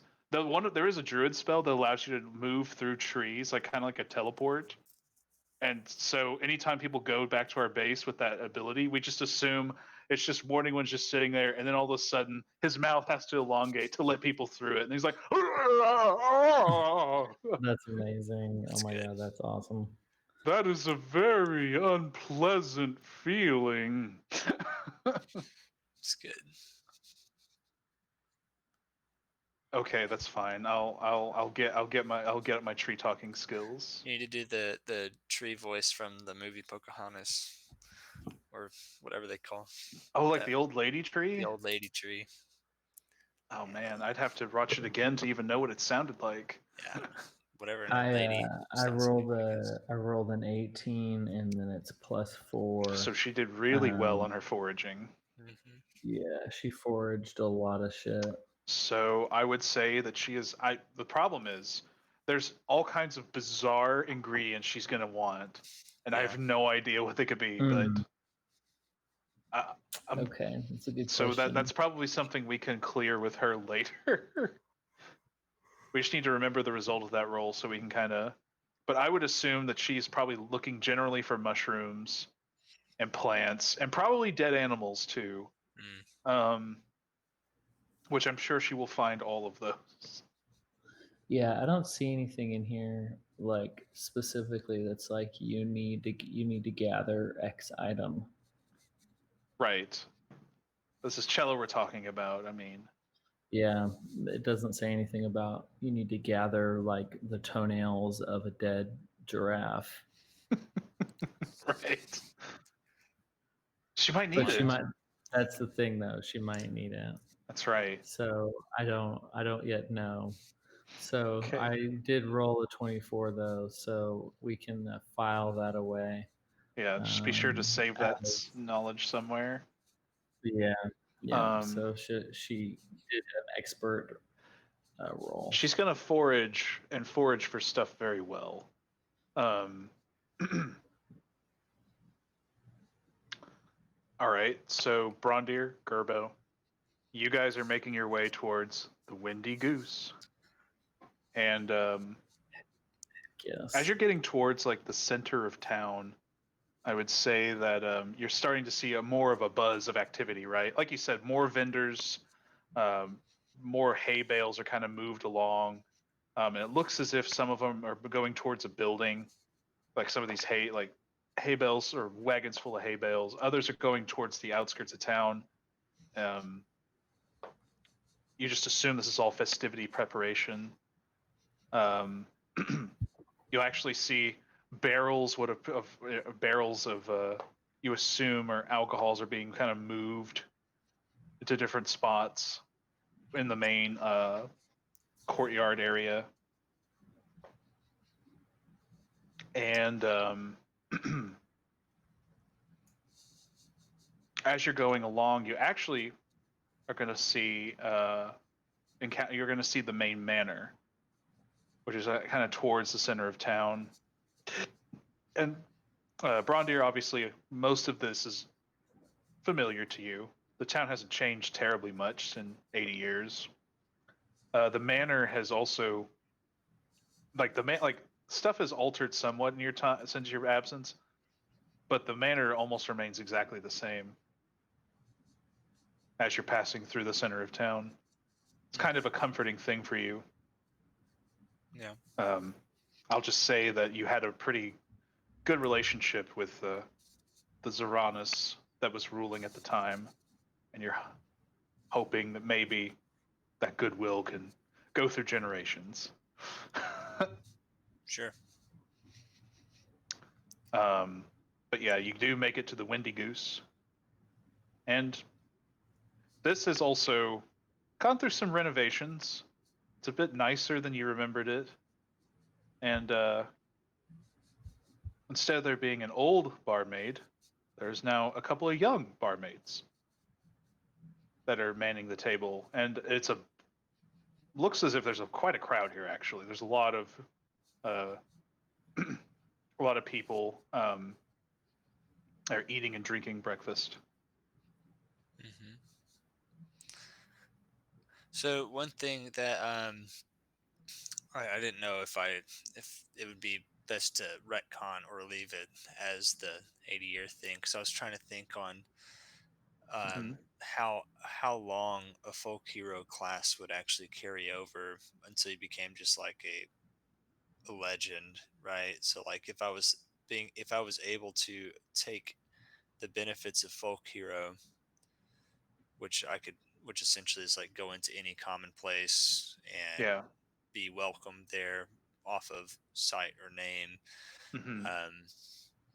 Yeah, would it be less than that amount of time?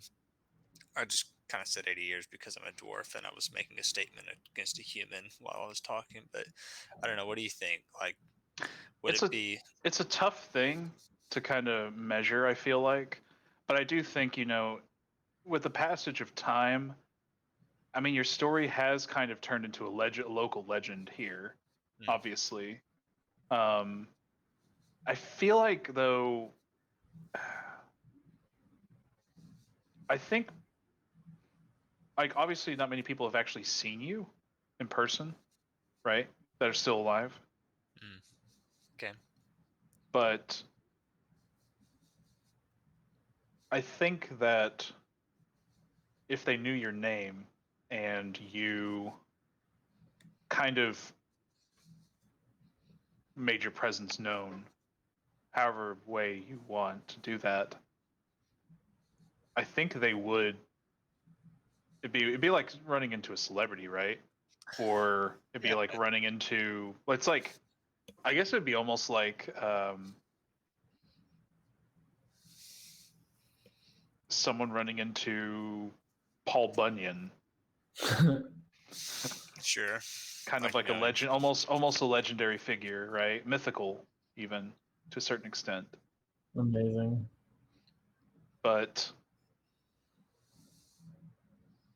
yeah, that's kind of tough because I've never really we didn't really think about that part of it, I guess. Right. So, like I was, and one of the things I was talking about on that I'd like to follow up with you on, I think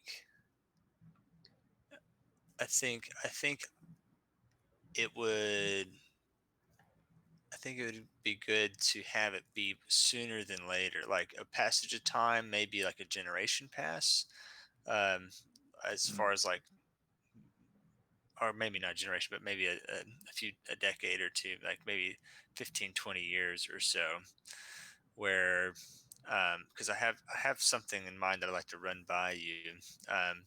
Okay. But yeah, I think if that's all right, we'll see this how this plays out. Because I think both of these will work out good, but I think that there's a potential interest here that could happen. I want to run Okay. by without being too discreet. But so um Okay. yeah, yeah, I think because I'm thinking like, okay, so what would I have been doing for 80 years since I left Durin, went to Palan, got Blight Chaser. What did I do in between that? Maybe just like continuing doing that over time, but then like change of hand in um, like the king or queen of Adrianople and or Hmm. something, just like trying to think of like how that might line up as well Right. on storyline. Um, Yeah. and That with we'd Bronder have. still being pretty young, then maybe like what was he like 50 or so when he left for 40, 50. Yeah. Um, I'm saying if that sounds all right with you, let's make it like 15, 20 years since maybe that transpired. Maybe 10, 15, maybe where it's like it's been long enough. I don't know, but because I like what you had going with the festival and stuff, and me being completely oblivious to that. I think that's cool. But Hmm.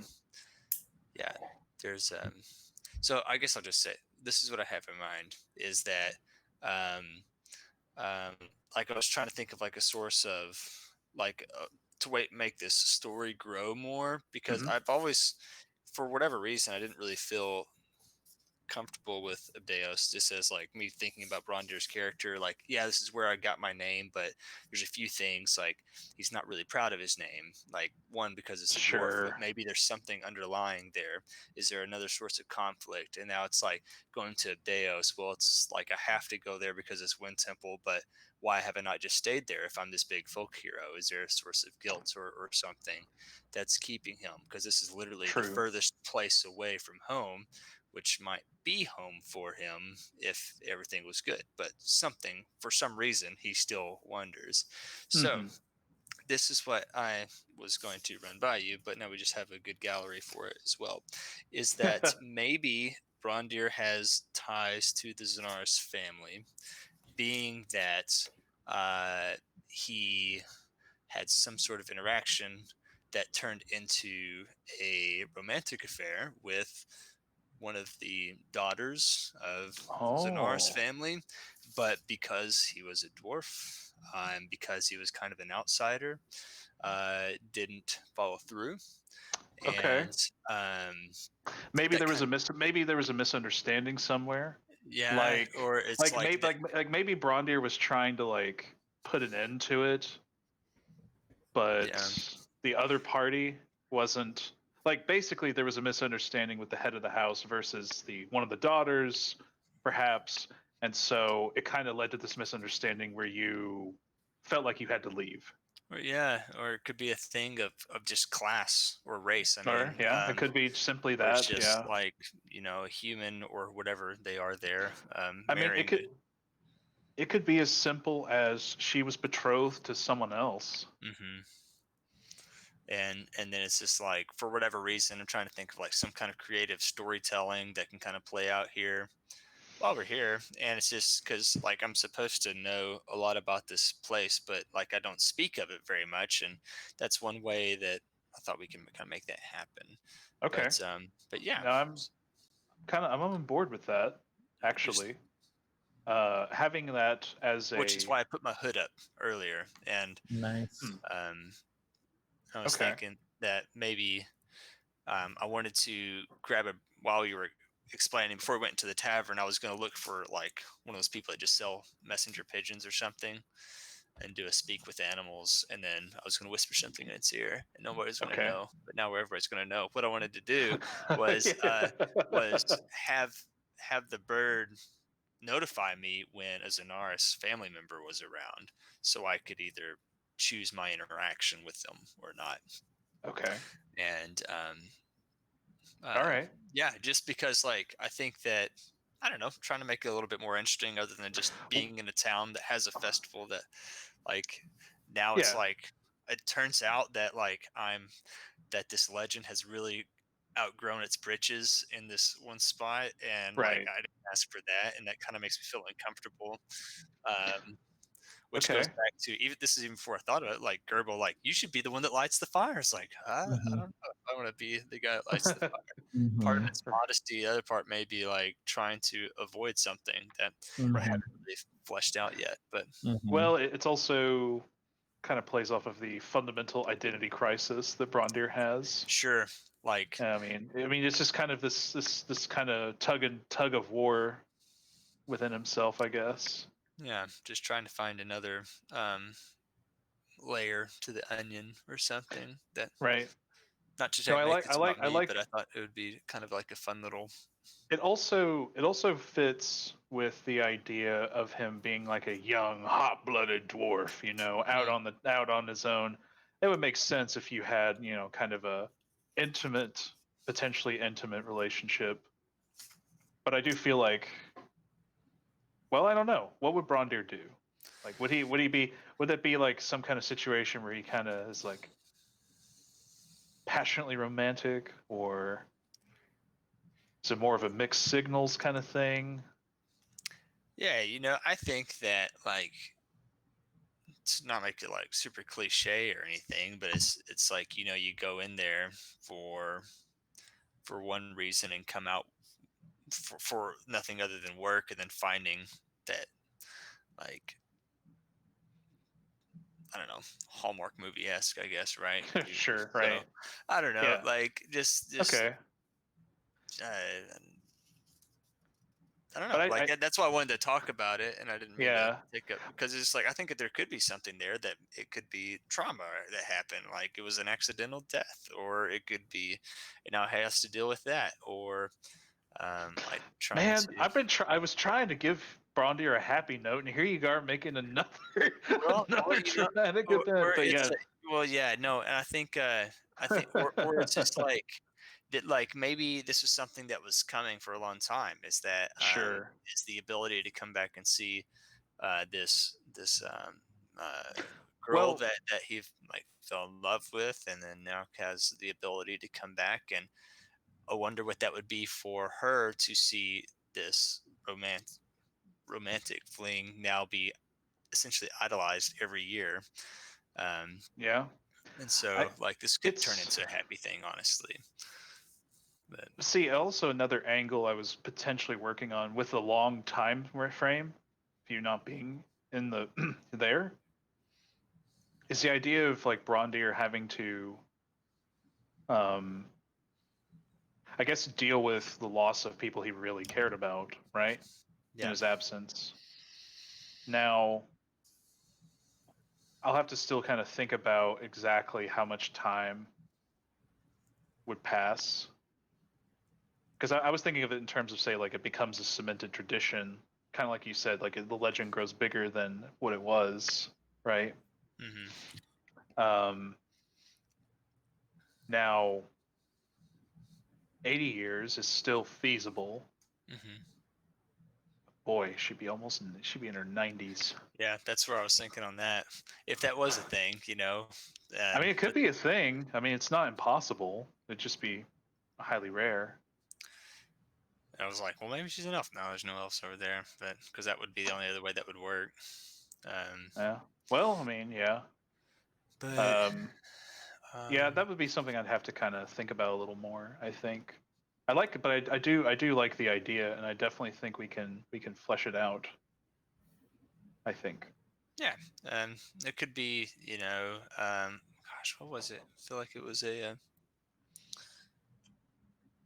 there's some kind of similar storyline where someone lives longer than the average. I don't know if it's a Benjamin Button thing, but then like, you know, sees pretty much in that woman's daughter that he and the woman that he Yeah. fell in love with or something like that, or I don't know, just something, because I also would like to make it like a reason to create tension, to make an interesting storyline, other Yeah. than just going to a big party, but also to maybe have, you know, something positive come from it too. So I don't Right. know. Well, I mean, it could also be a way for Brondir to kind of reconcile with some stuff Sure, within himself and make because him, it's give him something positive. yeah, essentially like this is like what everybody knows him as, and maybe have some backstory other than just him being modest. Like, is there a reason that he doesn't talk about it a lot? Right.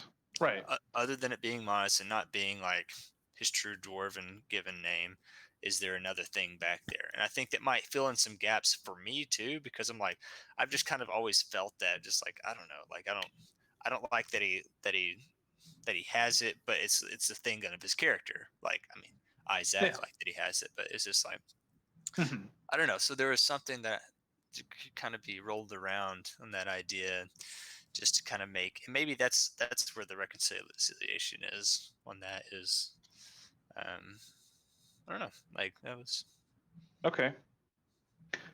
Well, yeah, that's fine, and But- we can.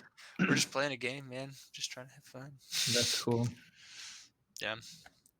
No, I think it's a good addition. I definitely agree, and I think we can. I can with that in mind. I can kind of gear stuff, I guess, Yeah, we can like a bit plan a phone more. call later in the week or something, and roll some stuff out. But Kind of plan it out a little more, yeah, because there's also, I mean, eventually I'm gonna have to get back to Chella's backstory, mhm. and well, Gerbo, yours is just a ticking time bomb.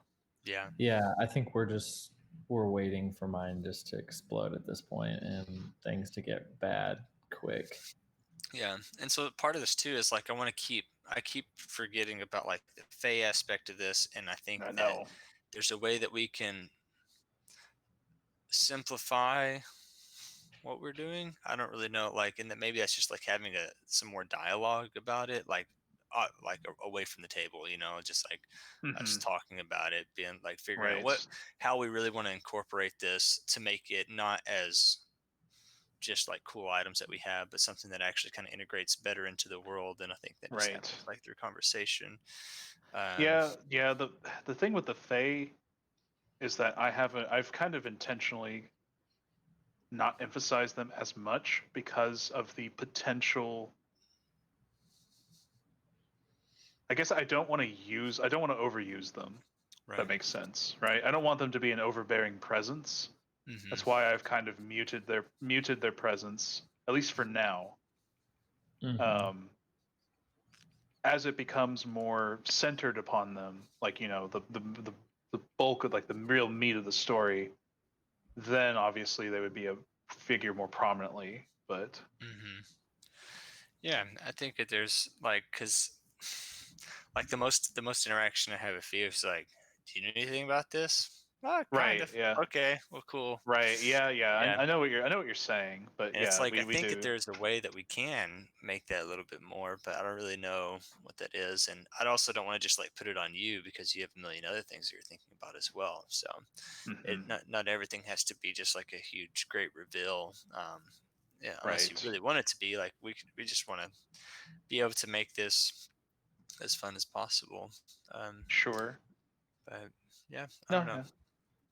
Mhm. The because I think that there's a lot of good stuff that we have going on.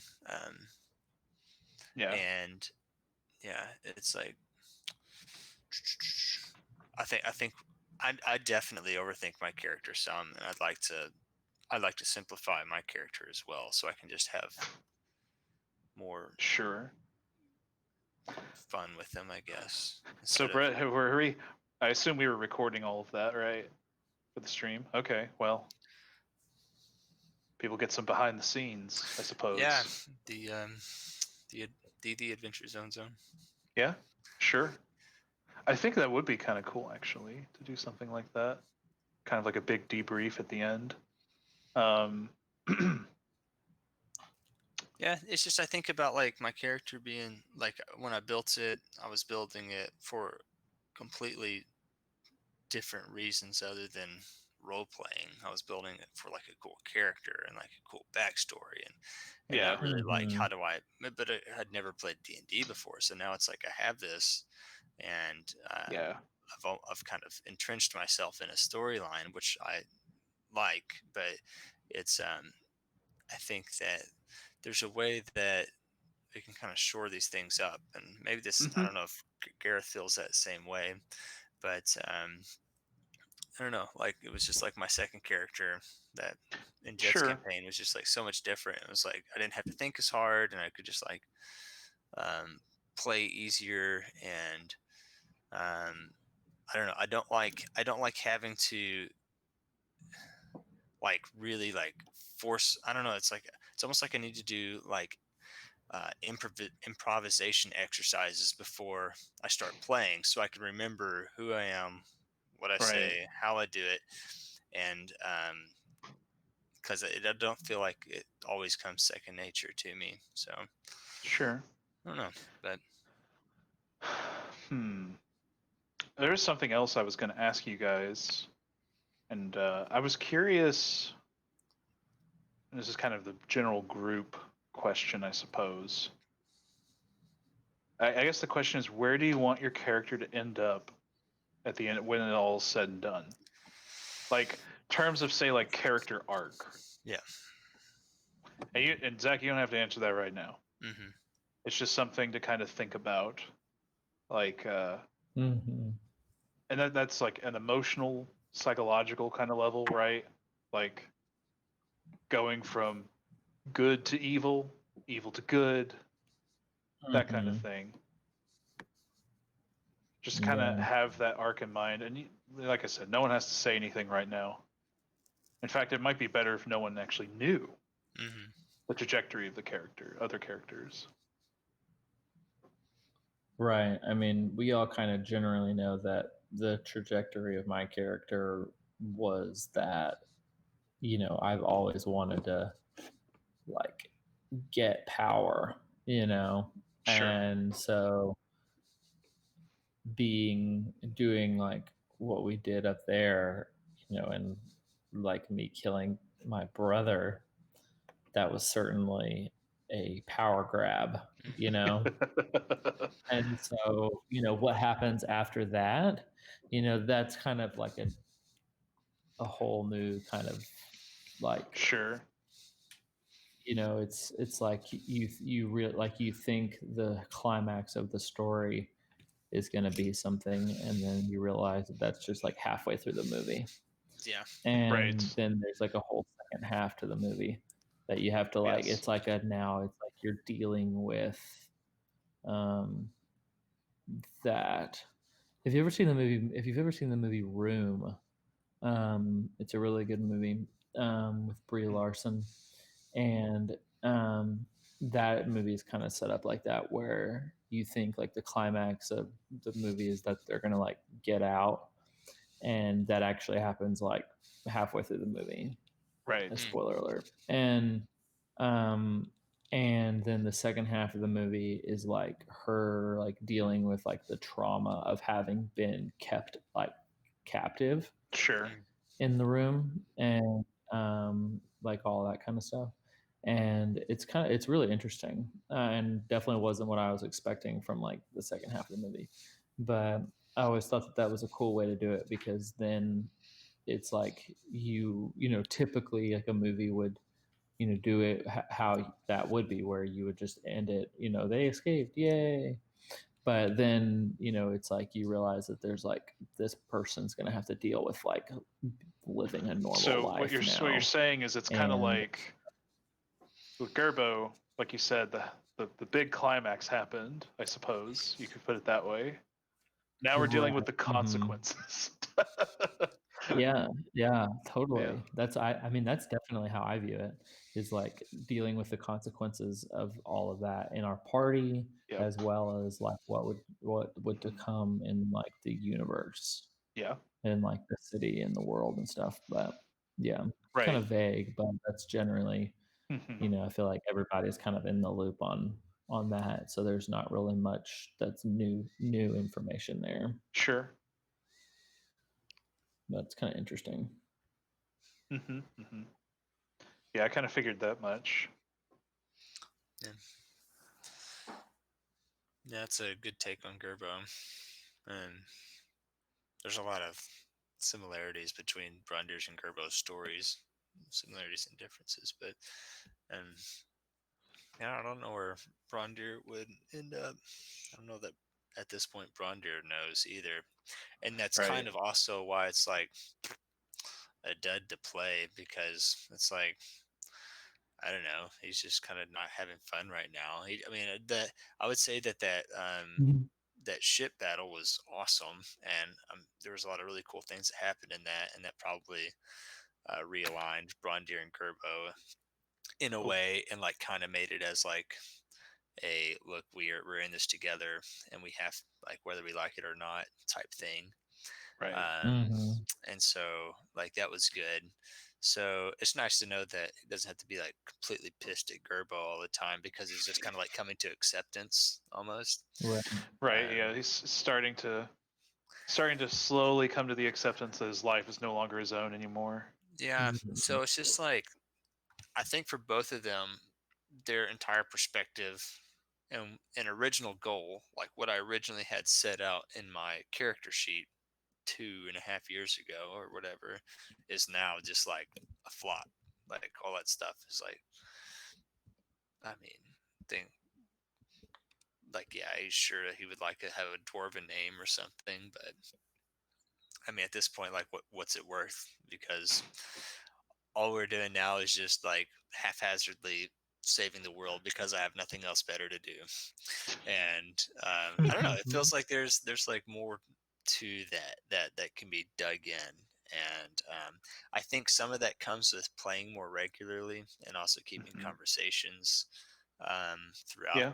the week, that where that becomes more natural, because we are having to like kind of pick it up like after not playing for a little bit, so that might be part of it. And you just get better with practice as well. Whenever, Right. like, I just envy listening to the McElroy brothers just hammer out dialogue. But they've been doing a podcast for 10 years, and they grew up together, and like it's just really And easy for them to do that.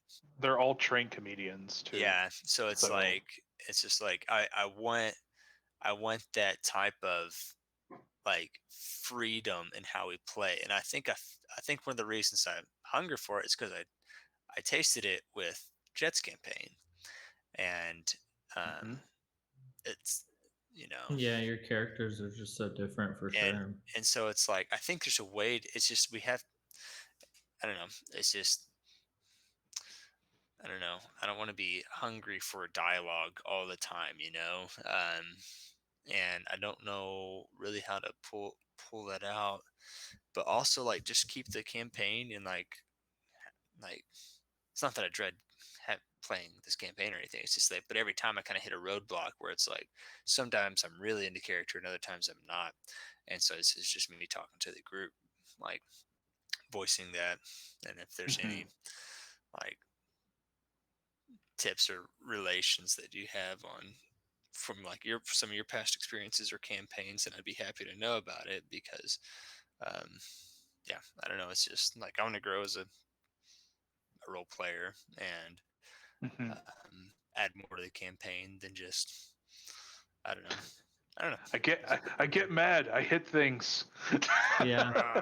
Yeah, You could it's you could play as a chaotic character, and you could do whatever you want to do whenever you want to do it.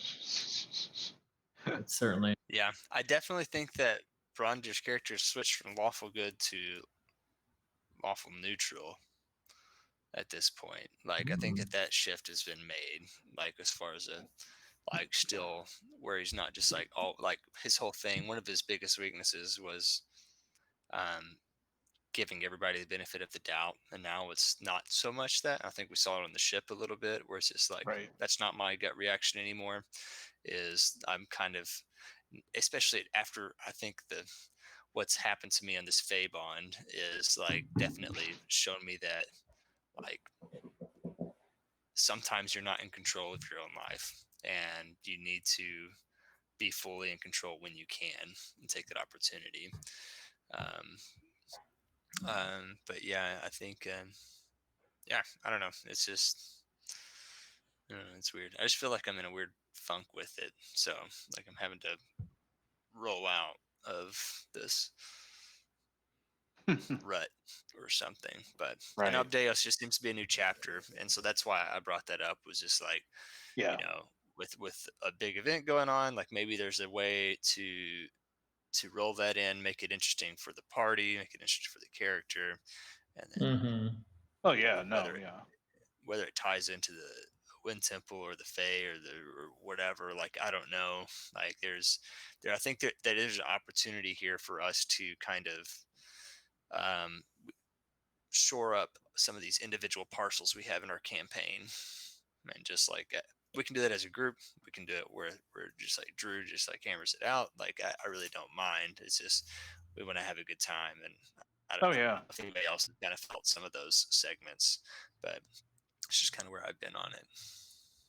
But one thing you could do is like you could like take your character, like you're talking about your character's personality, and you have this folk hero kind of like aura, and like the fun storylines, and there are like some really interesting kind of like cool, like unique like the Sun Eater kind of storylines, and you could like lean into those, and like almost play like it would just be however you want to, but almost like a person who's more out in front and is very, like, I wouldn't say boisterous, but like is very just like hurrah, you know what I mean, like is when you're at the bar, you're making toasts to people, and you're very like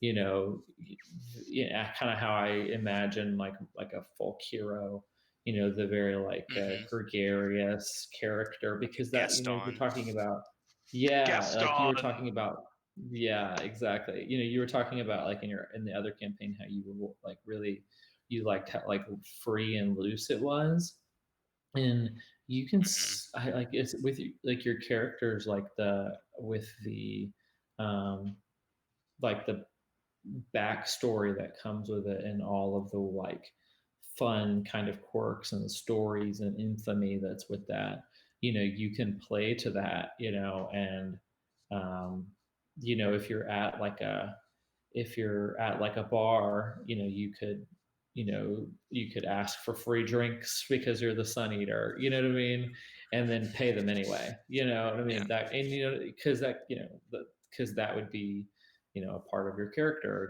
taking advantage of the fun, the stories, and but then because you're like a lawful person, you still pay them, you know what I mean, and Right. things like that, but kind of leaning into the folk hero aspect of it. Yeah, whenever I first rolled, the reason I chose Folk Hero was to, like, long time when I first rolled the character, was I liked the idea of going in and having shelter no matter what. And Sure. I associate so many things with D&D to the countless hours spent on Morrowind. and just like having a house in every city and like knowing the people in there, knowing where everybody was and what everybody did. I just really liked that. Like I knew where all the shops were, and just like I felt like that's kind of how Brondir would be, being that he traveled the land a lot, knew everybody, knew everything, was always welcome, and if anything was in danger, I could not only protect myself but my party, and just on my name and good word or whatever. But haven't really played into that, and I think that some of that's just like communicating with Drew and asking for that for one, but also it's just, if I don't know why I'm just so like, me Zach feels so reluctant to like lean into that. I don't know why it has to be this big. Is that a is that a Siren? siren? Is that your place, Garrett? Yeah, I don't know. It's like a Might be an airplane. But NASCAR or something. yeah, Texas Motor Speedway. Um, Mhm. yeah, or I don't know why he has like, I don't know if it's just like point of no return of depression and anguish of Brondir, but it's just like, I don't think I didn't build him to be that way.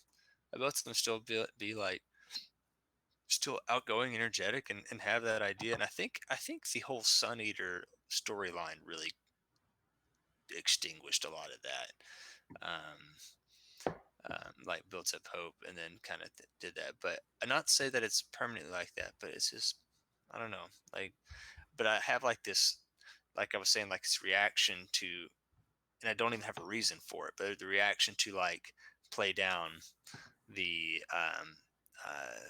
the folk hero, because I know when you're trying to start that dialogue, Drew, and I don't ever have a good thing to follow up with, like being proud of it. So what I do by default is play it down, and I Okay. don't, and so like, and it's not like I may just be because I don't have a fleshed out storyline in that, or maybe it's because I don't know, like I really know, but but that's a thing, because it's like that, being a folk hero, you would want people to in, invest and talk about you and talk about yourself and be able to share those experiences and sign Yeah. autographs Mhm. or whatever, and be a part of that community and live off of it. But I think something in the twisted past of like not it being a human name and not a dwarven name, and then Yeah. like, and also kind of being exiled from your home, and it's like, I thought that the Yeah. longing for home would be a good storyline to kind of reconcile, but I think more than anything it's put a damper on it. And Huh. yeah, so that's kind of where like I guess I don't know. I don't know how I can, and I But want to make maybe it this happen like within a is the storyline, not just like, oh, yeah. next week, Maybe Bronder's. coming back to the city is an opportunity to like figure that out. Yeah. Like Yeah, like where it embrace happened, like right? So yeah, it seems like that could be, That is when it comes to like yeah. your Like that is the yeah, that was the intention. yeah, But yeah. yeah, cool. so it's I, just, I, I like I like the direction. I think the festival thing's gonna be cool. yeah, I think playing to that, maybe in our next session we can do some dialogue like with the group at the bar, and like maybe you can flesh out what you like are wanting to tell the group, like being back in this place, and like maybe I can poke and prod you and get you to do something you don't want to do, and um, we can get into some like trouble, and I think that'll that was going to happen anyway without yeah planning regardless, probably. it'll whether I get wanted to or not. yeah, and Yeah, it'll no, get like, but maybe like the goal from it could be like getting you to be like actually like embracing your folk hero status, and like actually having to use it in the place that it originated from, hmm and then like you seeing for yourself like what kind of like worth it can bring, and maybe it culminates with lighting the statue or the something like thing at that. the end or something like that. But Something like that. yeah, um, Yeah. That could be one way of doing it. Like a therapeutic. We're going through Brondir therapy right now. But, Yep, that's right. That's but exactly what's happening. That's exactly what's but I happening. gotta say, like on a real level, I don't know. Like it's doing something therapeutic inside of me as well. I don't really know what that is or why, but it's also it's good. Listen, so. that just reminds me of a post I saw a long time ago where expectations of playing D&D. You get together with a group of friends and you go on adventures in a fantasy world, slaying monsters. Reality. The players have to explore the bizarre and weird like psyches of other players, and the DM has to walk them through their psychological problems while pretending to be a goblin. Like it's real stuff. So I mean, probably some truth. There's some truth to it. yeah, Probably. like I don't know what kind of therapy like I'm trying to associate this with, because like I think that like my life is actually really great, but yeah, it's yeah. Yes. Oh my. Yeah. Like I do Like want to hear more on remorse. Aphelian's like story and backstory and stuff, and that'll be interesting, and yes. that'll be because we know some Michela, but not a whole lot of Aphelian.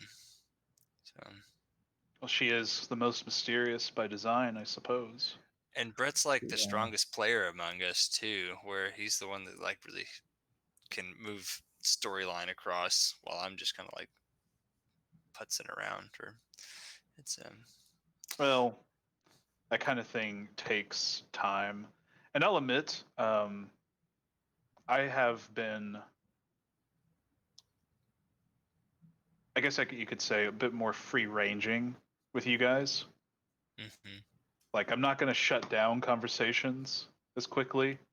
I'm going to let you guys kind of talk, decide, or you can talk to NPCs or investigate things, like all the stuff with the ship, for instance. Mhm. I could have just as easily said, you don't find anything interesting. Yeah, I like it. I like the little details on the ship and figuring out more about Right. Corbin and stuff. I think it's Because, cool. like, I guess it's, to me, it's allowing things to breathe, I suppose, if that makes sense. Because it's the actually polar opposite much of the time with the other campaign, the Badlands, which is far more focused and tight on combat. Mhm. Right. So Yeah. it's kind of a little bit of a dichotomy there to a certain extent. Yeah, I mean, and that's what I enjoy about this campaign, and I think that is one of the reasons why I enjoyed that last session so much, was because I think that we all kind of appreciate that same amount of dialogue and action, and when action happens, it's like Yeah. it's exemplified, or it's like it's bigger than and more important, and not just we don't always go into combat. We don't always do a session expecting to go into action. So when it happens, like we're really Yeah, invested into it. Right. Right. It's hard to strike a balance sometimes. Because I mean, there are also sessions where you guys are like, let's go talk to the blacksmith. Yeah. I mean, there's nothing wrong with that, but I mean, it is like 30, 40 minutes. Yeah. and then let's go talk to the barkeep. Oh, let's find out. Wait. Lord Giroux is like in debt and he owes creditors and stuff. Oh, geez. That's some scandalous tidbits. Yeah. You get really interesting. Right. But that's part of, like, I think why you end up having these lulls without combat, which is fine. Like I said, I like the idea of like I like that letting things breathe, as I put it. Hmm. Yeah, no, I like it too. I think I mean,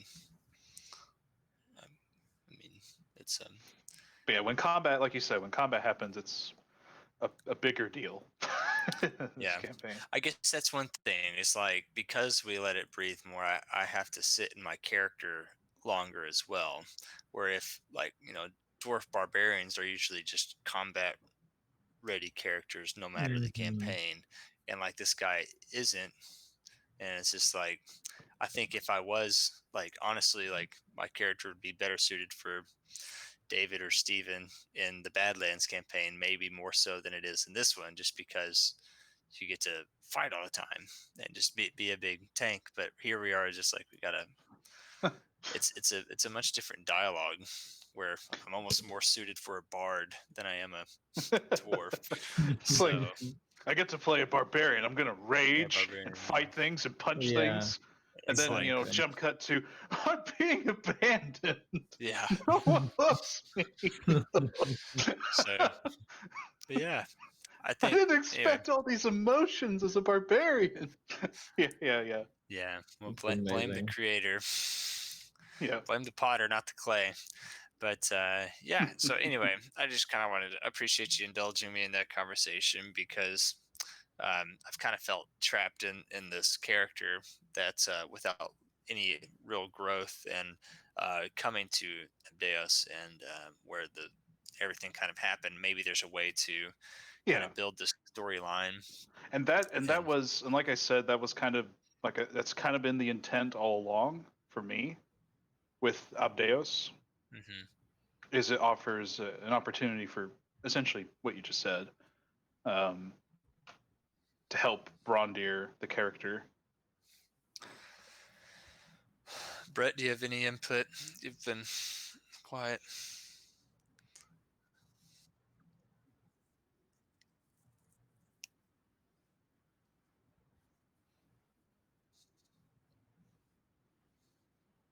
Mm-hmm. That's kind of the broad idea. Yeah. Right.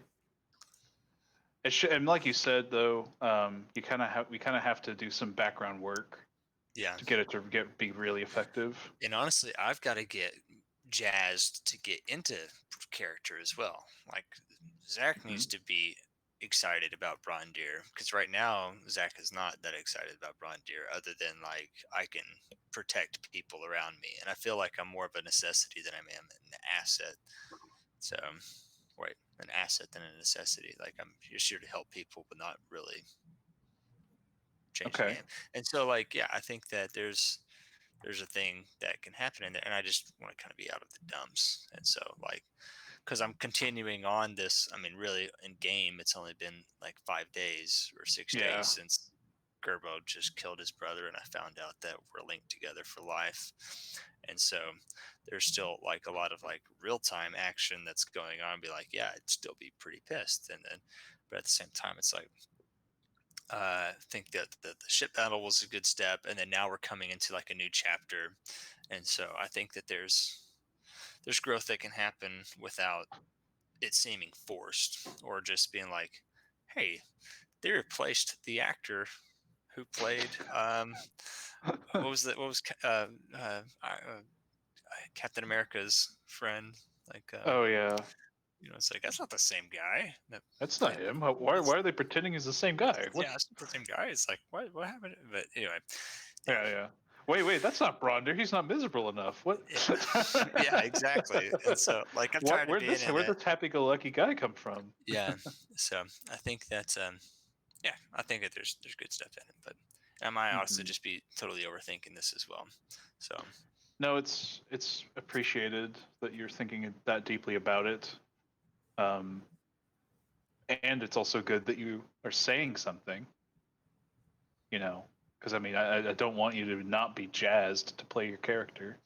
yeah, Obviously, I mean that wouldn't make any sense. So yeah, I think that there's a solution here. There's something fun to roll around with it, but just I guess it kind of worked out having the whole panel here, sans Jed. right. I'm Yeah, sure she'd have a lot of. Looking forward to hearing her response to watching this. But Oh yeah. but yeah. Anyway, this is my TED Talk. Thank you for coming. No, yeah. This is our tech talk. But, Man. But yeah, I think for next time I'm gonna have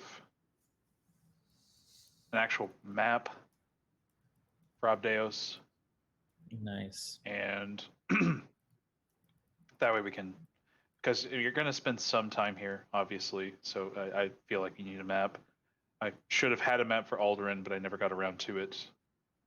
I didn't really feel like we needed a map for Retria because, well, you weren't there for that long anyway. But yeah, we can kind of figure more stuff out for Brondir, Zach, Yeah. I and think it'd be fun. for other characters as well. Of course, I'm gonna Yeah. try and seed some stuff. Yeah, I have Nice. that like that guilt from the whole end of a last campaign and the beginning of this campaign was just dealing around solely around Brondir, and that kind of made me feel uncomfortable because there's like so much was around that, and then it was also like none of it was like very uplifting. So Yeah, well, unfortunately, this is probably more of my own influences. This isn't really a very uplifting campaign anyway. Nice. At least in Well. terms of general tone and theme, it's not.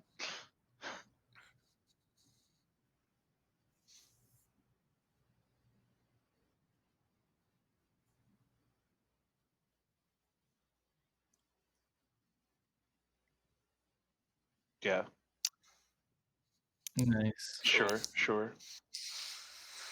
Cuckoo. When is everybody free to play again? Next Wednesday's good for me. I'm busy Monday and Tuesday of next week. Wednesday of next week should be fine. I don't think we have any other sessions. Oh, wait. Oh, okay. For some reason, Wednesday's Veterans it's a Day, Wednesday, too. right? The Wednesday after that's our birthday. Oh, it is, isn't it? How about that? Yep. Wow, it's coming up quick. It is. But yeah, Yeah, Jet is off next Wednesday. well, that sounds perfect then. Yeah, Cool. sounds like that could work. All right, that's good.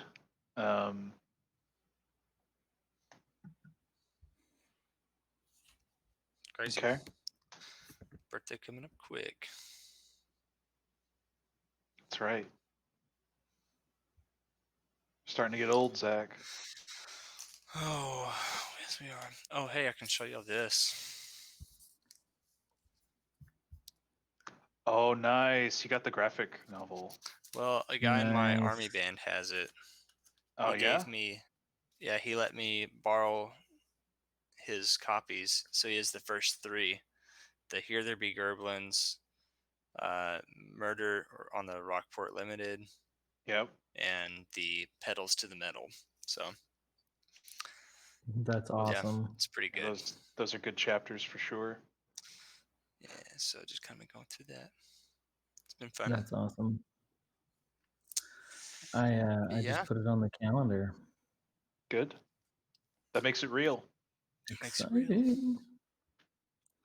Okay. All right. Awesome. Cool, dudes. Well, I will see y'all soon. Cool.